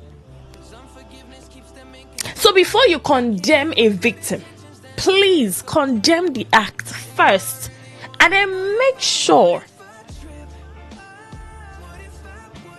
that the person who committed the crime goes down for it. We'll hear different stories, sad tales. Oh, somebody was raped. Something like this happened to the person. And then rather than, even if you don't want to offer sympathy, you'll be hearing people ask certain questions like, what was she wearing? What did she go to his house to do? Is the reason many rape victims will not open their mouth and talk. I know somebody who was raped a couple of years ago. And when I asked that, we report and stuff, she told me, she couldn't because she had gone to the guy's house. This person was supposed to be somebody who was asking her out. She was considering dating. She had told him, look, we have to hold on the sex. And then on this particular day, he just goes ahead to have his way anyway. He just goes ahead to force her. Now, she told me the question would be, oh, why was she in his house? What did she go there to do? And if it got to the point where, oh, neighbors were involved or eyewitnesses were called, people had been seeing her come to the house. So it was not like it was her first visit, you know? This was somebody she was considering dating because he was asking her out and stuff. So they were friends, they were vibing and all. So where would she begin to explain what had happened to her? How would she explain to people that this was non-consensual? That the sex was non-consensual? I mean, it wasn't even sex, it was rape because he forced himself on her. And I said, this is why we have a problem. This is where our problem is. The fact that people do not condemn the action, they do not condemn the perpetrator, they condemn the victim. They're asking the victim, what did you wear? Why did you wear what you wore? So the little children who get raped and then we get to hear and read about their stories, what were they wearing? What was a 3-month-old child wearing? What can a 5-year-old child wear to attract and what's it called now? To attract an adult? What can a 5-year-old child possibly wear? Can a 5-year-old child have breasts big enough to attract an adult? Or is it the backside? What can a 5-year-old child have? So please, this is something that I said I was going to bring to our notice. So we can do things differently. Step away from condemning victims in Nigeria. Step away from asking questions that you should not be asking when something happens to somebody. Please. Because if we do not stop it, look, what you are simply doing is enabling more crimes. What you are simply doing is enabling more perpetrators because they have the mindset that, oh, after all, they will not be blamed. She came to my house. So you make it look like it's a bad thing for a woman to go to a guy's house. Tomorrow night, they don't come to your house. You begin to complain. Hey, she said I should take her out. And I said I don't have money to take her out. She don't want to follow me again. Hey, this one, I told her that she should let us go out. And she came with 5 of her friends. Hey, they came to eat food. This one and that one. Sometimes. So people do certain things because it feels like women are unsafe in this country. You begin to hear conversations around, oh, women are unsafe in this country. Some people actually, push the narrative that, look, it doesn't feel like women have a safe space in the country because this is happening, because that is happening, And then you begin to wonder how we got here, why we got here. So I said I was going to do these reminders. If you're in the habit of asking what the victim did to deserve the crime that was perpetrated against him or her, please desist from it. Stop it. Stop it. So it doesn't happen to your family member and then you find yourself asking such a question. No. If something is done to somebody, condemn the act. Let's start from there. Tell yourself the truth that this is a bad thing that was done to this person. And then let's take it from there. Condemn the act. Condemn the person who has done something wrong. Because really, if you want to talk about indecent dressing, it really is not your business. So. It really isn't your business what a person chooses to wear. It's the same way nobody will come and tell you how much sex you should have. Every time, I know that I do reminders for you here to practice safe sex. It does not mean I don't know that some people are still having sex without condoms. Some people have sex without protection. But then, I would only do what I have to do here by reminding you, look, it's important that you have sex with condoms. You practice safe sexual behaviors. So if you're not using condoms, make sure you're sticking to one partner. If you're not sticking with one partner, abstain. Don't enter here, enter there, enter there, enter. Please. You should not be available like that. Have taste now. Have some pride and dignity. So if you're going to be having sex and you don't want to use condoms, let it be that you're sticking to one partner. Not that you're jumping, up and down. Stay one place. You and your partner should stay one place. You stay one place, your partner stay one place. You know what you are doing. So really, let's learn to get things right in this part of the world. You are the change that you want to see. If you think that anybody from anywhere is going to come and perform magic, you will need to wake up, because like this is like you're in Disneyland. I know we have a literal Disneyland, but Disneyland is beautiful. It's just like an amusement park. You go there to see like I'm sure that most of you don't have Disney characters. Me, I have Disney characters that I like. I have like Disney princesses.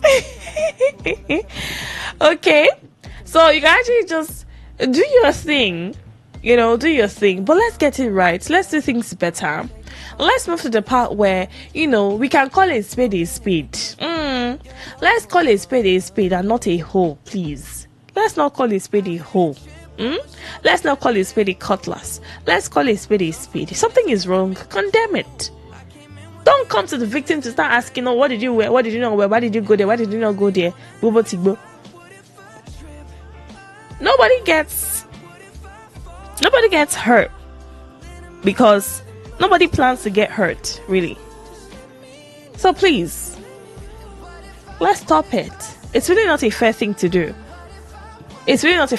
Something bad happens to somebody, and before you know it, rather than sympathize with the person, you're thinking, this one has done something bad. This person should not have gone there. Oh, why did you go there? Why did you not go there? Kilon Jebe. Anyway, I thought to drop these reminders because this issue is currently trending, and I said, look, I was gonna share this with my lovey-dovey family so you people know what's up, and that we do better, please. That we do better going forward.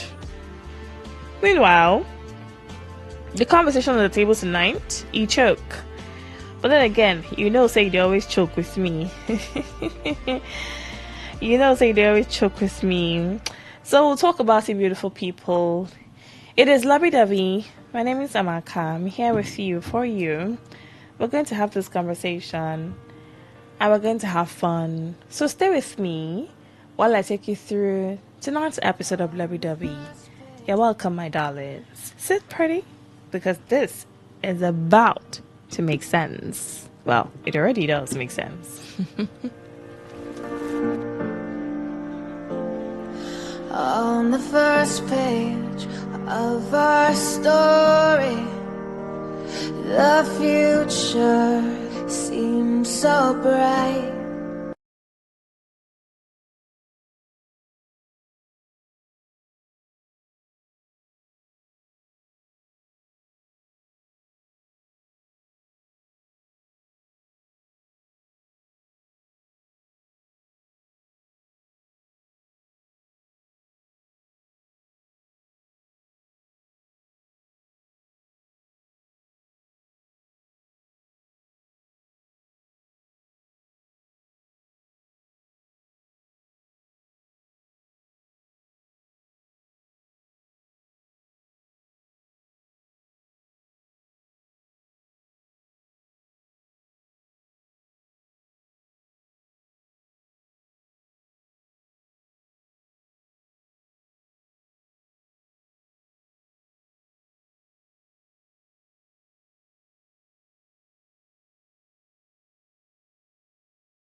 Good according to the season of life they're in. The woman's primary role is not provision. The woman's primary role is support.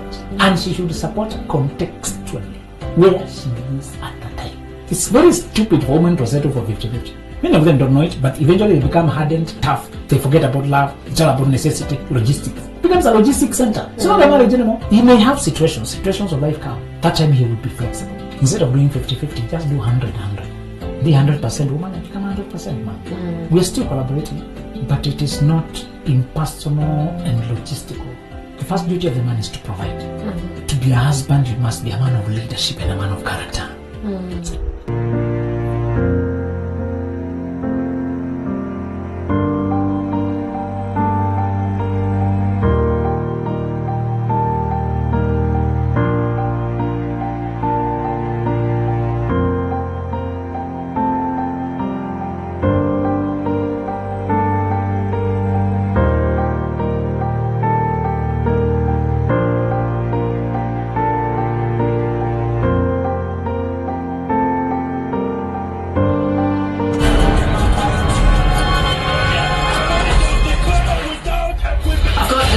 Amazing ways to take you through this journey to give you an ecstatic experience during intercourse. Know how to do the man. Creative with foreplay. Now let me give you one expo on how to touch out creatively. I mean, sometimes you want to put some just imagine ask cute in the mouth of you are going all around the body and ask cute performing the temperature thing. She's gonna go you're taking it slow around the area around those areas that matter. You're actually taking it slow. You're teasing out, stroking out, touching out slowly in the right places. Gosh, to take it slow with your woman. Trust you know what it means to actually help your woman to be very, very sexually ready before intercourse itself.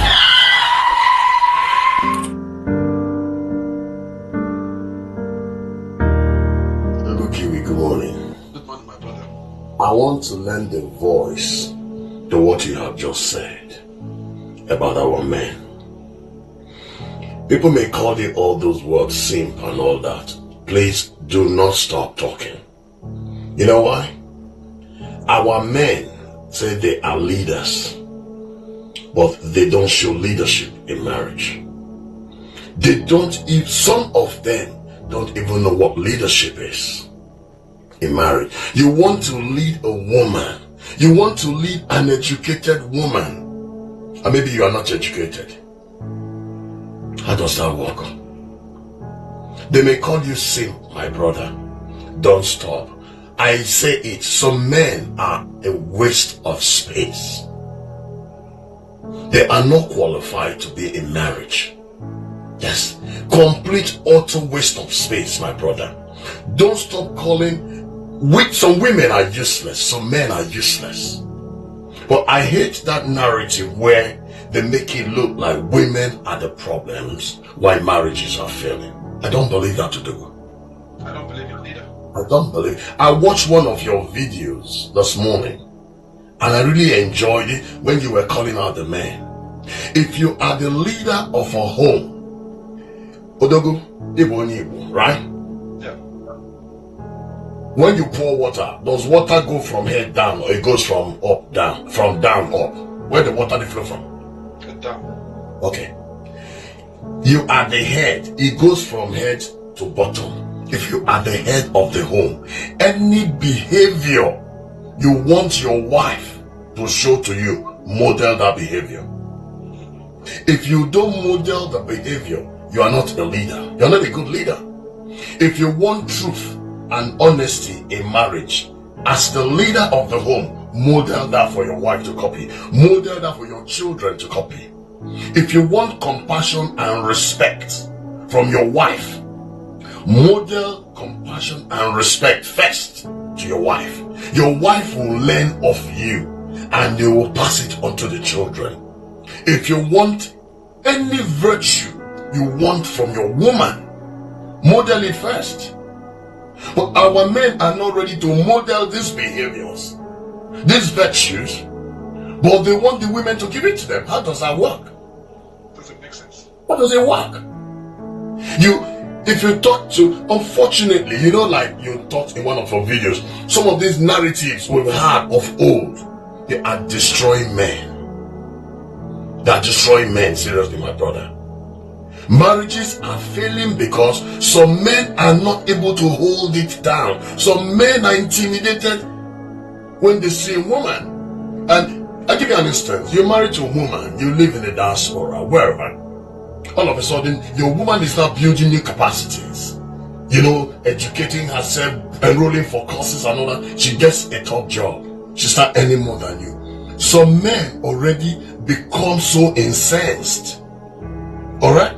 In his mind, he started thinking as a typical Nigerian man. This woman may not respect me anymore because now she's earning more than me. He's already having that mindset, that threat. And before you know it, those words that the woman used to say before that didn't mean anything to him, he will now begin to consider them as disrespect. He will now begin to frustrate this woman. She will want to, you know, stifle this woman just to bend, you know, like forcefully bend her. And he will break the marriage, the good marriage they had. I say to our men, alright, you cannot marry a woman. A woman is developing herself. You don't want to develop yourself. Why? Why? How does that work? Build new capacities as your wife is building new capacities. My brother, do not stop. Keep telling them, because a man, when you talk to our Nigerian people, I am the provider, I am the protector. Unfortunately, women are not providers. So some men are looking out of place. They don't know where they stand anymore in marriage because the women have become providers. So what are you providing then? People are not ready to call this thing out the way it is. Young people come, they've told them this thing, our fathers are providers. Okay, yes. Our fathers were providers in those days when the women didn't have options. Odogu, when I was born in the 60s, alright? When I was growing up with Odogu, emphasis was on good character, 100%. Good name. If I'm going somewhere, my father will say to me, be careful, don't spoil my name. I carry that with me wherever I go. My father was a teacher. Odogu, what's going on now? No good character. Nobody talks about character. What are they talking about? Money. Money, money, money. Some parents are respecting their sons because the sons are the ones keeping the family going. Even when the son, they know the son is doing something bad, they support their son because the son is built a new house for them. Alright? And this their son is going to marry a woman. So when the guy marries a woman and he doesn't even know how to treat a woman. Although when I was growing up, all the women, like you said in your video, hey, go and meet your mom in the kitchen. So that tomorrow now, you know, it was like every time, like women are being prepared for marriage. Go and meet your mom and learn how to cook. Tomorrow you get married and you disgrace me. What do they tell the boys? Nothing. Do they tell the boys, go and meet your father so that you learn how to treat a woman good in marriage? They don't do it. Everything has been on women, women, women. Women have to fight for everything in their life. And when I speak, they say I'm a supporter of women. I'm not a supporter of women. I'm a supporter of good marriage. That's what I'm saying. Yes. In those days, when I was growing up, in my father's days, alright, when education started, Western education, even if the man had 2 girls first, they will not send the 2 girls to school. They will send the boy. Why? They're saying this girl will soon marry, so let her go to her husband's house. So the men, our fathers were not investing in our women. They were investing in the boy child because this is the one that will carry my name forward. When my daughter marries, my daughter will stop answering Miss Preacher Man. Will start answering Mrs. Odogu. My name is gone. So let me prepare my son. All right? Let me prepare my son for life ahead. So it's been like that. So the first two girls, they will send them to school. My father told me this. They will send the boy to school. Is that not discrimination? 100%. How do you think the first two girls will feel? The father will, and when they say, Dad, I want to go to school, come on, go and help your mother. Tomorrow you are going to get married. You're looking for a man so that you can ship your daughters away in marriage. Women were not competing with men in those days because they didn't have options.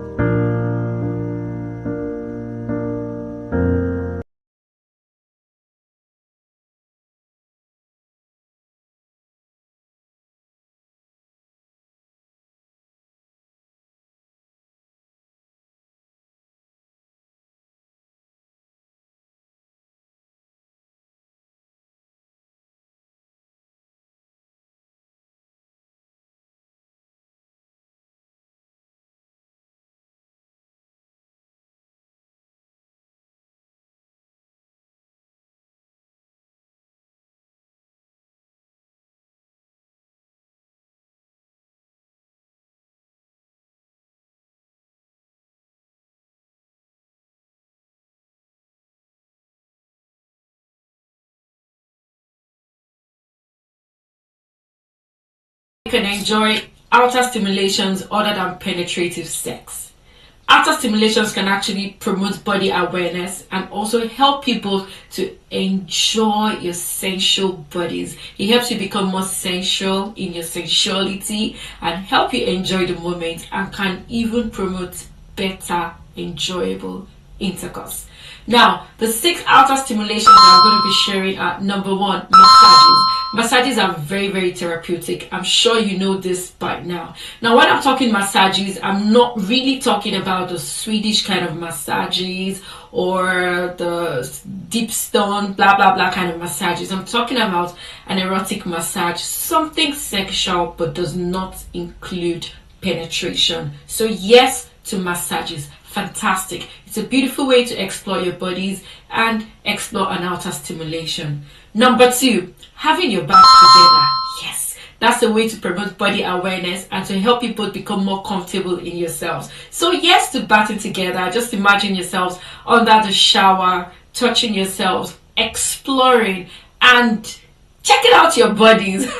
It's fun, isn't it? Number 3, also exploring your bodies by bringing in third parties. You already know what I'm talking about by now, what I mean by third parties. Toys. But make sure you're doing it with a partner that approves that.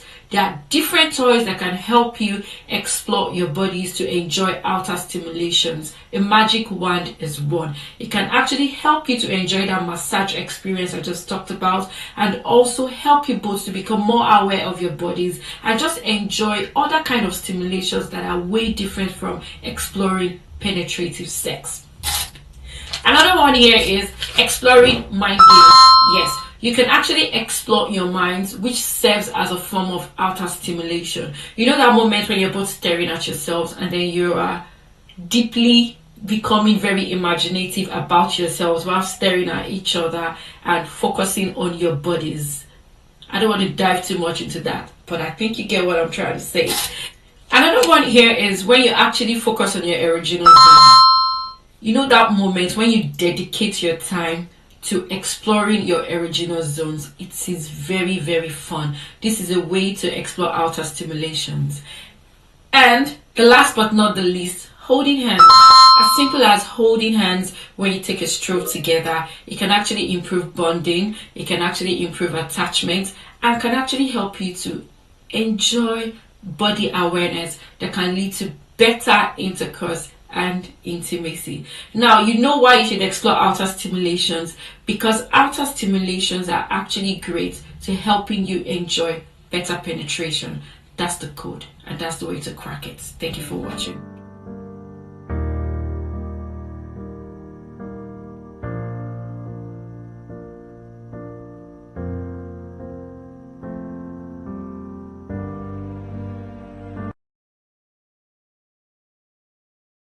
Right. You know that I'm the queen of updates. I love to share updates with you.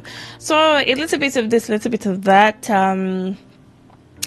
We are in the process. We're in the process of learning, unlearning, relearning over here. So of course you need to know these things so you can, get with the flow, get with the tide, so you don't get left behind. Basically that, okay? The plan is for you to get on board so you do not get left behind. Okay, my darlings, yeah. And so here's the deal. I played a couple videos for you so you could hear, because these things are necessary stuff that you need to hear. You need to know so you can do better. Okay, so from outer stimulations, I know a lot of you do not even know what that is about, but I'm sure you got to hear, right? Now let's talk about the other part where the man talked about men claiming to be leaders, but really doing nothing that signifies or simply nothing that signifies or shows that they are indeed leaders. Because as a leader, you must first be able to serve before you expect service. But then unfortunately, a lot of people do not even think in that direction. A lot of men do not think in that direction. And then we've had conversations here, Lewy Dovey, where I've talked about how, unfortunately, the average Nigerian girl was brought up to believe that marriage is the ultimate, right? The average Nigerian girl has been raised to believe that, oh, look, everything that you're going to achieve in your life, if you do not get married, when the society says you should get married, your efforts amount to nothing. We've had conversations around the whole biological clock. The society has hung on the heads of women. Oh, you have to be married at a certain age. If you're not married by this age, you're an old maid. Oh, it means that you have bad character, because if you had good character, you would have been married really early. They would have seen you, they would have noticed that you were good, and they would have married you. Oh, this one, that man. A lot of men want to be heads of the family. They claim that they are leaders. So I had a conversation on The Thrill where I asked about the whole bride price thing, because we talked about it. And I'm asking, if you paid bride price on a woman's head, does it mean that you own her? Is bride price a symbol of ownership? Payment of bride price in Nigeria, is it a symbol of ownership? Or is it a part of the marriage process? How do you see bride price payment? A symbol of ownership or a part of the marriage process? Do you believe that because you paid 100 naira on a woman's head, that she now belongs to you? You are her property. That is like your plasma TV or your smart TV. She's basically like your decoder, because you paid 100 naira, because you paid 60 naira. I'm talking the actual bride price. I'm not talking about the things on the list, though. But even if you want to add the things on the list, if they came up to 300,000 naira or 500,000 naira, so after paying all those things, do you feel that it will give you the right to say or claim ownership of her? Do you think that you own the person because you spent about 500,000 naira purchasing the things on the list and blah blah blah blah blah? Does it mean that you bought her as what? Couch or footmat or door? So I'm really wondering. This is me asking a question here. So for some people, they insist that the whole bride price thing is supposed to be just part of a marriage process. It does not signify ownership. It just signifies that, there's a tradition, right? We're Africans and we have traditions. There are different ethnic groups in Nigeria, different ethnic groups, different styles. They have the ways that they do their things. So it's a part of the marriage process, and not a signal, not an indication that somebody has been bought. This is not the era of slave trade. I think we're way past that. Abi? Are we not? So, I saw this. I said, look, I was going to share this update with you. Well, future parents right about now, you might want to begin to do better. Change the mentality, change the mindset. I know that most of you were brought up with the whole, men do things, men bring money, men don't do things at home, men cannot help their wives. They should not do that at all. A woman's place is in the kitchen. A woman's place is the kitchen, and then, of course, the bedroom to service her husband and then to pop out babies. Maybe you want to begin to change that form of, parenting. You want to begin to change that mentality or that logic by teaching them that things are actually different around here. Teach them how to treat women. Teach women how to treat men. Teach women to not see men as demigods, not see men as people who are unapproachable. You know, their Lord and personal Savior. I think we all know who the actual Lord and personal Savior is, Abby. I mean, I don't see any reason why men should be taking the place of Jesus. So please, you would have to know what we're doing. It would be in our best interest to actually get to know what we are doing. Let's do things differently. Let's do things better. So let's talk, beautiful people. What do you think about the whole, situation? What are the things that would characterize a man's leadership? As a man, what are the things that you think you need to do to signify, right? To make it clear that, oh, you are in charge here. That these are the things that you are supposed to do, and you are doing those things. How do you treat your partner? How do you treat your woman? How do you treat the women around you? Are you empathetic? Do you treat me with respect?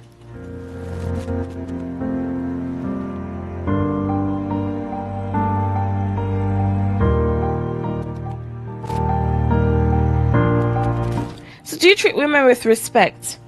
Or for you, is it whatever goes should go because I'm a man?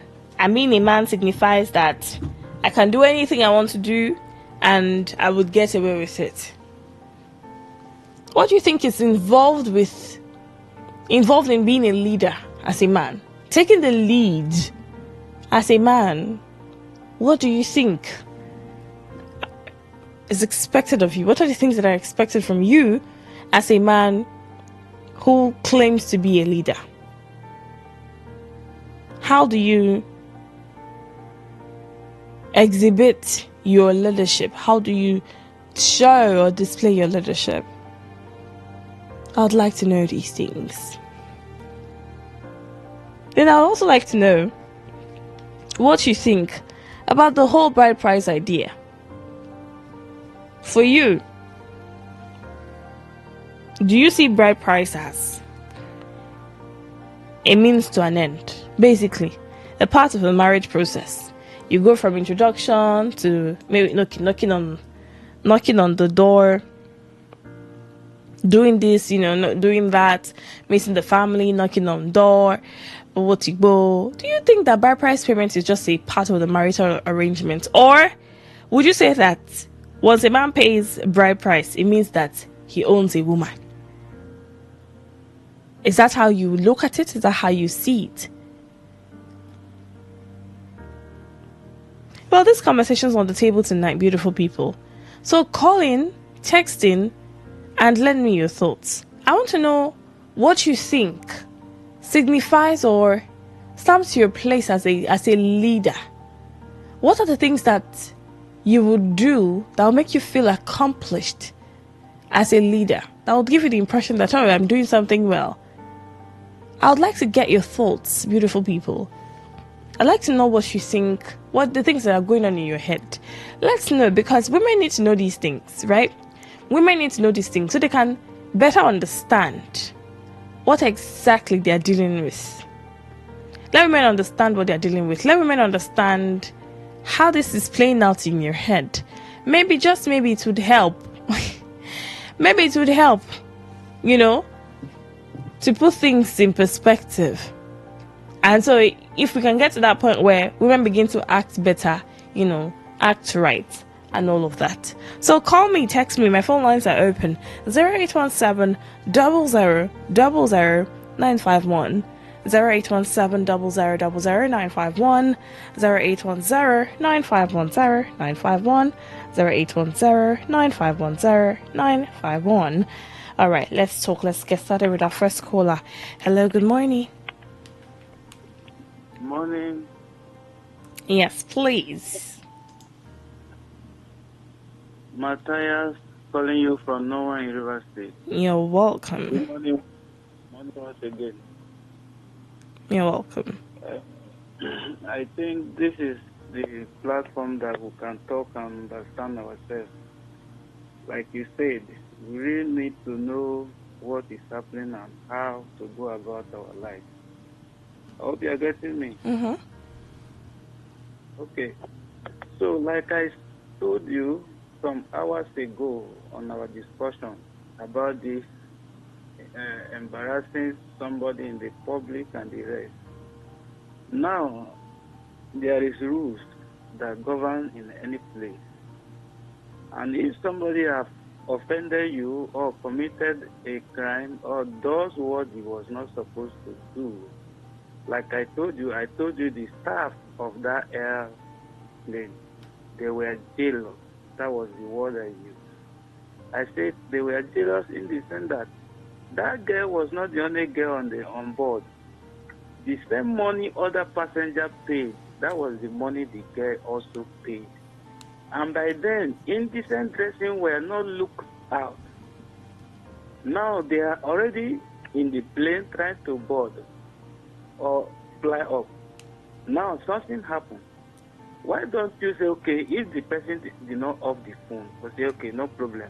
Now when you people board, allow the person to come down and call a police officer on uniform.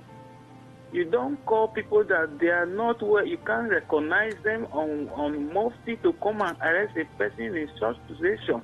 Tell me, if it was police on uniform that girl come walking to her, that girl will have been submissive to them, and sometimes they will have resolved the matter without any issue. You know, sometimes people should do things right. If they're working in a place, know that no matter how this person dressed, respect him because he's there because of your working there. As a passenger in that plane, the staff supposed to respect his person because he spend money just like the other way people spend. And when you say, these guys are dressing in indecent dressing, see, let me tell you, every man wants to see something unique. But who will do it? So if you see a girl that this guy is dressing indecent, why don't you remove your eye? Why those who are dressing anyhow will tell you that you dressing suit, wrapper, tie yourself from head to toe every year, waiting come out. Say, why you not going to allow me man dress the way I want dress? And now you people are jealous because of how the girl look, how he come out, how the way it is. You know, those guys walk in those planes, they think they are the finest, or they are the people that look good because they dress corporate and the rest. When they also see a straight girl around them, dress the way he dress, you make them look somehow or imagine somehow. So what am I saying? I've been talking too much. Let me just try and conclude. The thing now is this, let me tell you.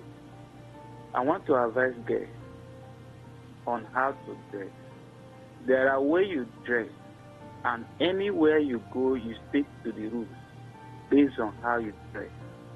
Now, if they ask her to off the phone, she will have totally off the phone to respect who you are and how you dress and how you eat.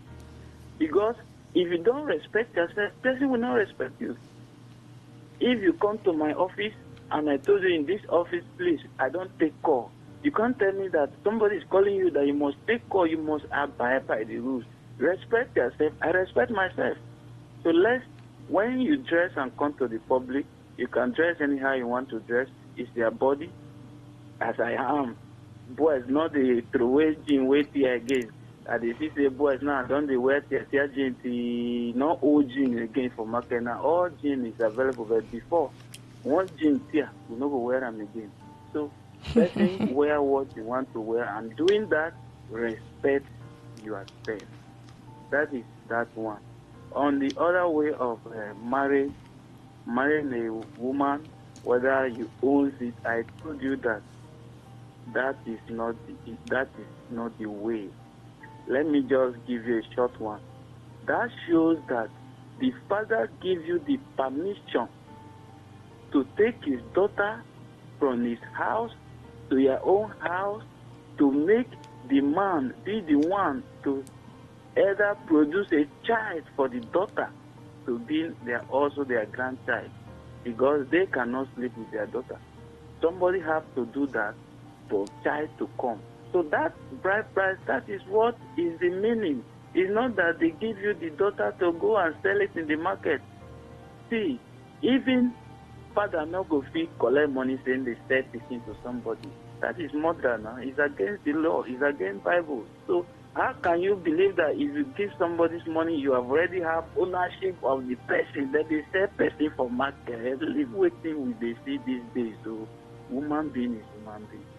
So that is the whole story. I don't know whether you want to ask me any question. No, that's fine. Thank you. It's all right. All right. Please have a nice. Me too. Okay, I see your messages coming in. I'll keep them coming. 0701 9339 962 0701 9339 962. Okay, keep it coming, keep it coming. Let me know what you think. Okay, what are the things that make you a leader as a man? How do you feel fulfilled? Is there a way that a woman has to treat you before you can feel that, oh, this is you and this is a leadership position, this is you being in charge? What are the things that you would do in a relationship, or that a woman has to do for you or to you in a relationship or in a marriage, that would make you feel like you're in charge, that would make you feel like, oh, you're the man and then this is you doing your thing, right? That's one. And then the whole bride price situation, I would like to find out from you, because I know that this is a different audience. What do you think, really? What is it for you? What does it do for you? What does it do for you, really? If you pay a bride price, does the payment of bride price indicate ownership? Does it mean that, oh, this person now belongs to you? Or do you see it as a part of the marriage process? Like, oh, it's something that has to be done, so I'm just going to do it and then, move on. What is it for you? 0701 9339 962 0701 9339 962. Okay, I see messages. Let's see. I'll get started. Let's see. It's the ones that you have sent in so far. Meanwhile, for calls at 0810 9510 951 0817 0000951. All right, let's do this. Let me sort through the messages and then begin.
All right, let's get started with the messages here so far. I'm just looking at some of them, and you people are cracking me up already. Okay, let's get started. Let's take this one from Chima, texting from PH. Chima says, "Hello, Maka. Good morning to you. So I love all the clips that you played for us. I like how you get to play these clips, some of them from social media, okay?" That's he puts SML. That should be social media. Okay, so for me, as a man, I think that leadership means that you get to put the people you're leading into consideration when making decisions. I think that it is a wiser thing to do, and not just to feel that you are the only person with sense because you are a man. And then to the issue of bride price, I do not think that I own a woman because I paid her bride price. When I eventually marry my babe, I do not think I'm going to see her as a property, but I'll see her as my partner and my wife. Bride price situation should be about coming together, the marriage process itself, and not that you are buying somebody's child. Because truthfully, the amount of money paid on bride price is not even enough to buy a human being. Okay. Thank you for texting. Let's take this one from Ifani. Ifani says, Amaka, bride price does not mean that they are buying anybody. People should not even think that is what it's about. Personally, I think it's a thing of culture where people pay bride price because it is part of what we do as Nigerians. That is how we get married as Africans. It is a part of our process, and I really think it's a beautiful thing because it just separates us from the rest of the world.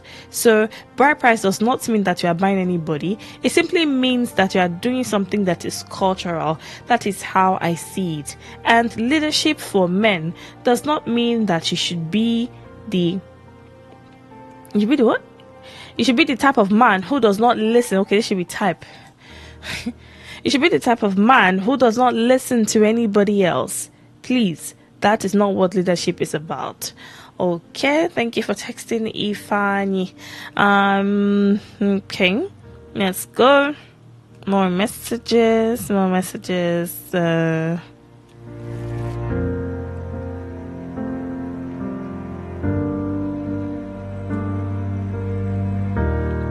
Okay, let's go.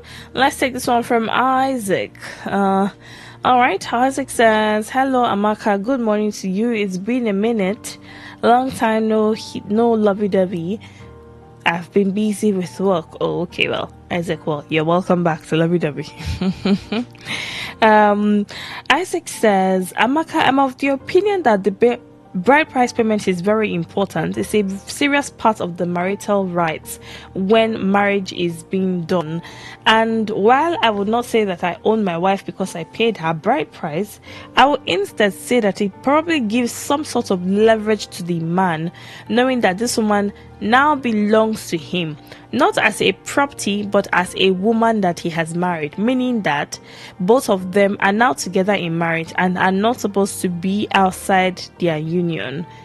And yes, before you ask me, it applies to the man as well. What do you mean by before I ask you? Who said I was going to ask you anything? Okay, let's see. I'm looking for messages from the women. Let's see, women, what do you think? Okay, let's do this one from Chinwe. Okay, I see a message from Chinwe here. Chinwe says, hello, Amaka, good morning to you. You see this conversation, first, that aircraft thing, let me start from there. I really got pissed though. In as much as I condemn what the girl did, if they are saying the truth, so that she actually did all the things that they are saying she did, I condemn it because you should not put people's lives at risk like that. But to be fair, what those people did to that woman is not nice at all. Nobody should have to be treated that way. So please let people be guided. Okay. All right. And then she says, okay, so the next one about the whole bride price thing, I don't think that a man will own me because he paid my bride price. My father is not going to sell me off. I am not some sort of commodity that you buy from the market. However, I think that is a beautiful part of culture. I think that is something that makes us different as Africans, that we get to do something like this. I see it as a cultural thing which is beautiful, should not in any way be stopped. It should continue. But men have to be taught to know that paying bride price for a woman does not mean that you own her. She is not a property. Okay. Let's see, that was from Tingwei. Let's take this one from Joy. Oh, hi, Joy. Joy is a regular texter here on Lovey Dovey. Okay, Joy says, hello, good morning to you, Amaka. It's nice to be here again to contribute to the conversation. Bride price payment in Nigeria. Well, while I know that marriage is sacrosanct and there are things that are expected from both a man and a woman, I do not think that the payment of bride price signifies ownership at all. How I even see it is that it's a way to promote our culture. First, to show the world that we have a way we do things around here, and not a way to let somebody feel that he owns another person. Because please, how much can you buy a human being? If anybody else is for sale, me personally, I am not for sale. So I do not believe that because a man paid for a woman's bride price, it means that he owns her. I do not believe that at all. All right, there we have it from Joy. She says she does not believe that if you pay bride price, it means you own her. She does not believe that. Joy says she doesn't roll like that. Okay, more messages here. All right, let's take this one from David. Okay, David says, hello, good evening to you. Oh, this actually came in earlier, so this says, good evening. Okay, David says, good evening to you, Amaka. Nice conversation today. Leadership is defined by your ability to serve the people that you're leading. They have to feel good and they have to trust your judgment. So, like the man in the clip you played said, you cannot lead without serving first, and you have to be a real man to realize this. A lot of men think that leadership is just about answering man, and trying to lord over their decisions on their women every time. That is not true leadership. And then as for the issue of bride price, I do not think that because I paid bride price I own a woman, because I do not want to see my partner as somebody or something that I own. Whether she's my partner, she's my wife, I want to see her as the person I'm doing my future with, the person I'm doing forever with. That is what makes sense to me, and not this whole thing about owning somebody. Owning somebody care. Oh, I had to read that part. He says only somebody care. Okay, my dear, I wonder. Me too. I'm just gonna go ahead and wonder. Okay, so this message here. This message here. I want to read it all. At the same time, I think I'm just going to respond to it quickly before we come and be going right now. So I spoke about the whole aircraft thing when I started, and I mentioned also that I spoke about this during the spiel, where I said, oh, look, you have to do things differently. We have to do things differently going forward. Now somebody sends me a message saying, no, I'm a feminist, I'm biased in my analysis. Okay, I'm just going to read the message so I can address it, because I like to address certain things. Yeah, I'm going to read the message and address it properly. My dear presenter, you are a feminist and very biased in your analysis. Imagine you're painting the direction to defend her as a female. She resisted removal from the aircraft that is not her father's parlor. Other people are meant to use the aircraft to go for their businesses. About the released video, it's best released that way so that it will not have been edited for proper judgment for anyone who cares.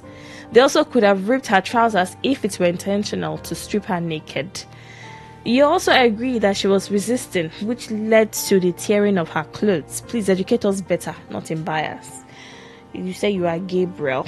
Okay, now, Gabriel, I have some things to say to you, and I will say them. I said I was going to respond because, I have to. I want to. First off, I don't think that I've ever at any point in time declared myself a feminist. So where you got that idea from, I do not know. I think that every time a woman speaks against a crime that was, something bad that was done to a woman, you people begin to call her feminist. I think it's easy for people to just jump to that conclusion. I don't know why it's a problem for a woman to defend another woman without, you guys calling her a feminist, you guys attacking her for it. I think that's also a reason, it's the reason a lot of women do not step up for their fellow women, because they get lashed out, they get lashed at, they get called out, they get insulted when they try to defend their fellow women. Because not that I'm saying the term feminist is derogatory or is insulting, but then I'm saying that it just feels like every time something happens and then a woman says every time something happens to a woman, and then another woman says, oh look, this should not have been done to this woman, comes to her defense or something, there's always the whole, why are you defending her? But men defend themselves all the time and nobody calls them out for it. I'm trying to understand why there are double standards like that, why this is something that happens. I'm trying to understand that. Now that's one thing. You essentially resisted removal from the aircraft. Did you see the video where the air hostess was in front of the door and that the girl was saying she doesn't want to leave the door for me to pass? I don't know, but maybe you might want to check out that video. There's that video, right? So she had tried to alight, and then the air hostess refused to let her alight before she went back inside. Abby? Okay. Other people are meant to use the aircraft to go for their businesses. Okay. The release video, you said it's best released so that it will not be edited for proper judgment for anyone who cares. So, you are telling me, Mr. Gabriel, that you do not have a problem with a woman being humiliated like that? A woman's breast being exposed to the world. Not with her consent, not because she wanted to expose her breast like that, but because somebody decided to be vindictive. Okay. You said they could also have ripped her trousers if it were intentional to strip her naked. So you are saying it was not an intentional act, that somebody was being carried out of a plane and then somebody on the side reaches for her top and pulls it up. That was not an intentional act? Okay. And then you said, I also agree that she was resisting arrest. She was resisting, which led to the tearing of her clothes. She was not resisting the person who dragged her top. She's a human being. People came to carry her. She's a human being. She's an adult. People came in to carry her. And you somehow think that she should have just laid on the floor for them to carry her. She should not have resisted. And so in the process of carrying her, the people who carried her were not looking for what to drag. The men who carried her were not looking for what to drag. They knew exactly what to hold. She was held by the hand and by the legs. And then they were moving out. Just before they begin to alight, somebody else pulls her top, drags it. I just think you might have to go and watch that video again. Pulls it, exposing her breasts. And you say she was resisting and that led to the tearing of her clothes? Well, I really do not have much to say concerning this. I'm just going to move from here. I'll do one more message and then we go. I'll do one more message before calling it a night, because I do think that, I'm of the opinion that if we do not do the things that we're supposed to do, speak the truth when we're supposed to speak the truth, then we never really will grow. I think we'll remain static. Things will just continue to go from bad to worse. We won't grow, and it's going to be a problem. One more message before we go. Let's see. All right, Prince Sonny says, hello, Amaka. Good morning to you. It's so nice to hear from you again. It's been a minute. Oh, has it? Okay, concerning this particular issue, I just think that a lot of things are happening and they are so wrong. First off, let me begin with the whole aircraft issue with the Ibom Air. While of course that girl is wrong, if she indeed refused to put off her phone when she was asked to, nothing can justify the way she was carried out of that airport, and of course the fact that they dragged her clothes. Somebody dragged her clothes and opened her breast for the world to see.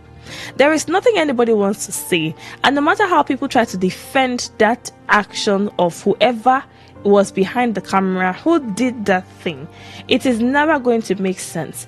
That one would have been carried out of that aircraft by those security people carrying her without anybody seeing her breasts. Somebody deliberately dragged her clothes for the world to see her breasts. That person should be provided by the aircraft, and justice should be served that lady.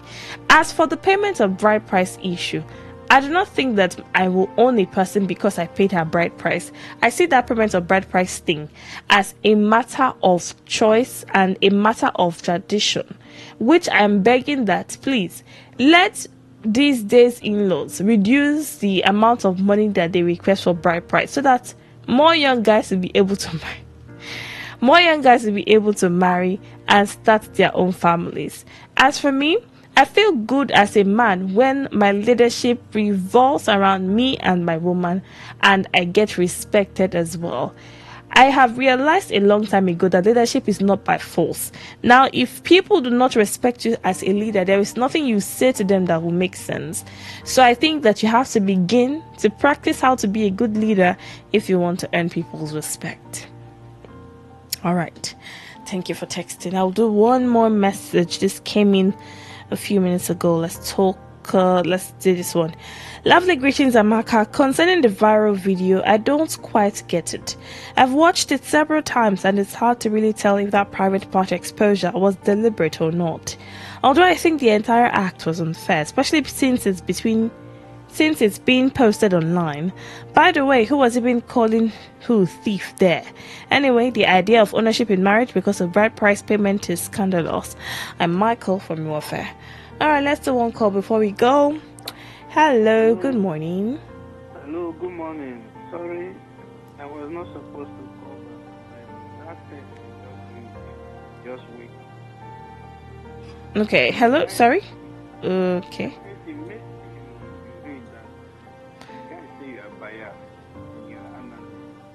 Right?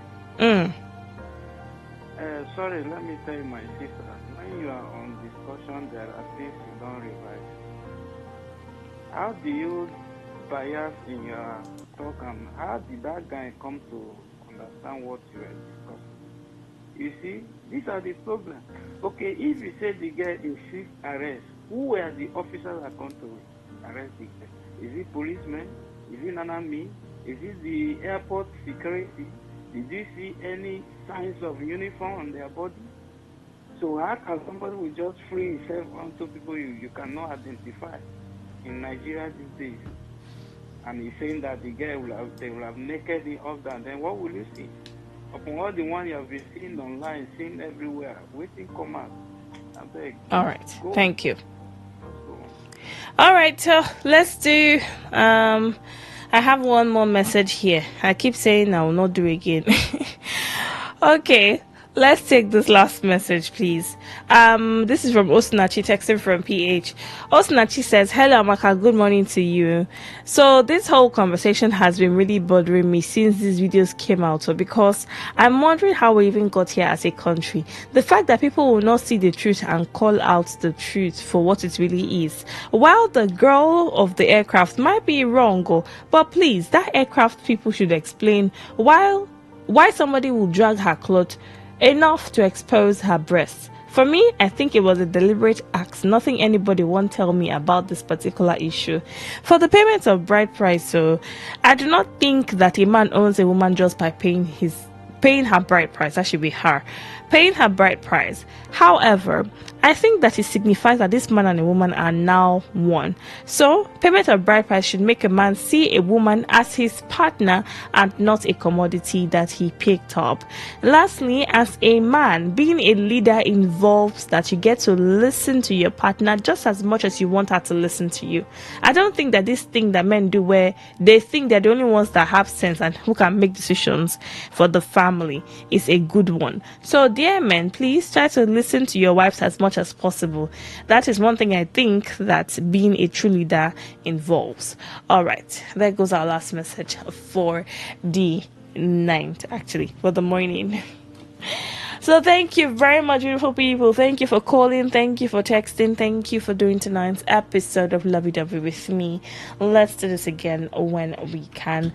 My name is Amaka. It's been an absolute pleasure talking to you tonight on Lovey Dovey. Yes, let's do this again when we can do this again. Okay?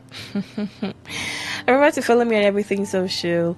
Facebook, Amaka Felix, Instagram, the Amaka Felix, Twitter or X, if you may, the Amaka of Port Harcourt. Okay, beautiful people. From me to you, it's a good night and of course a good morning. Enjoy the rest of your day, and of course enjoy the songs that I have for you this morning. Are you ready? Well, enjoy this song by Sia. It's titled My Love. It's one song that I really, really like, and I know you like it too. Good night, beautiful people.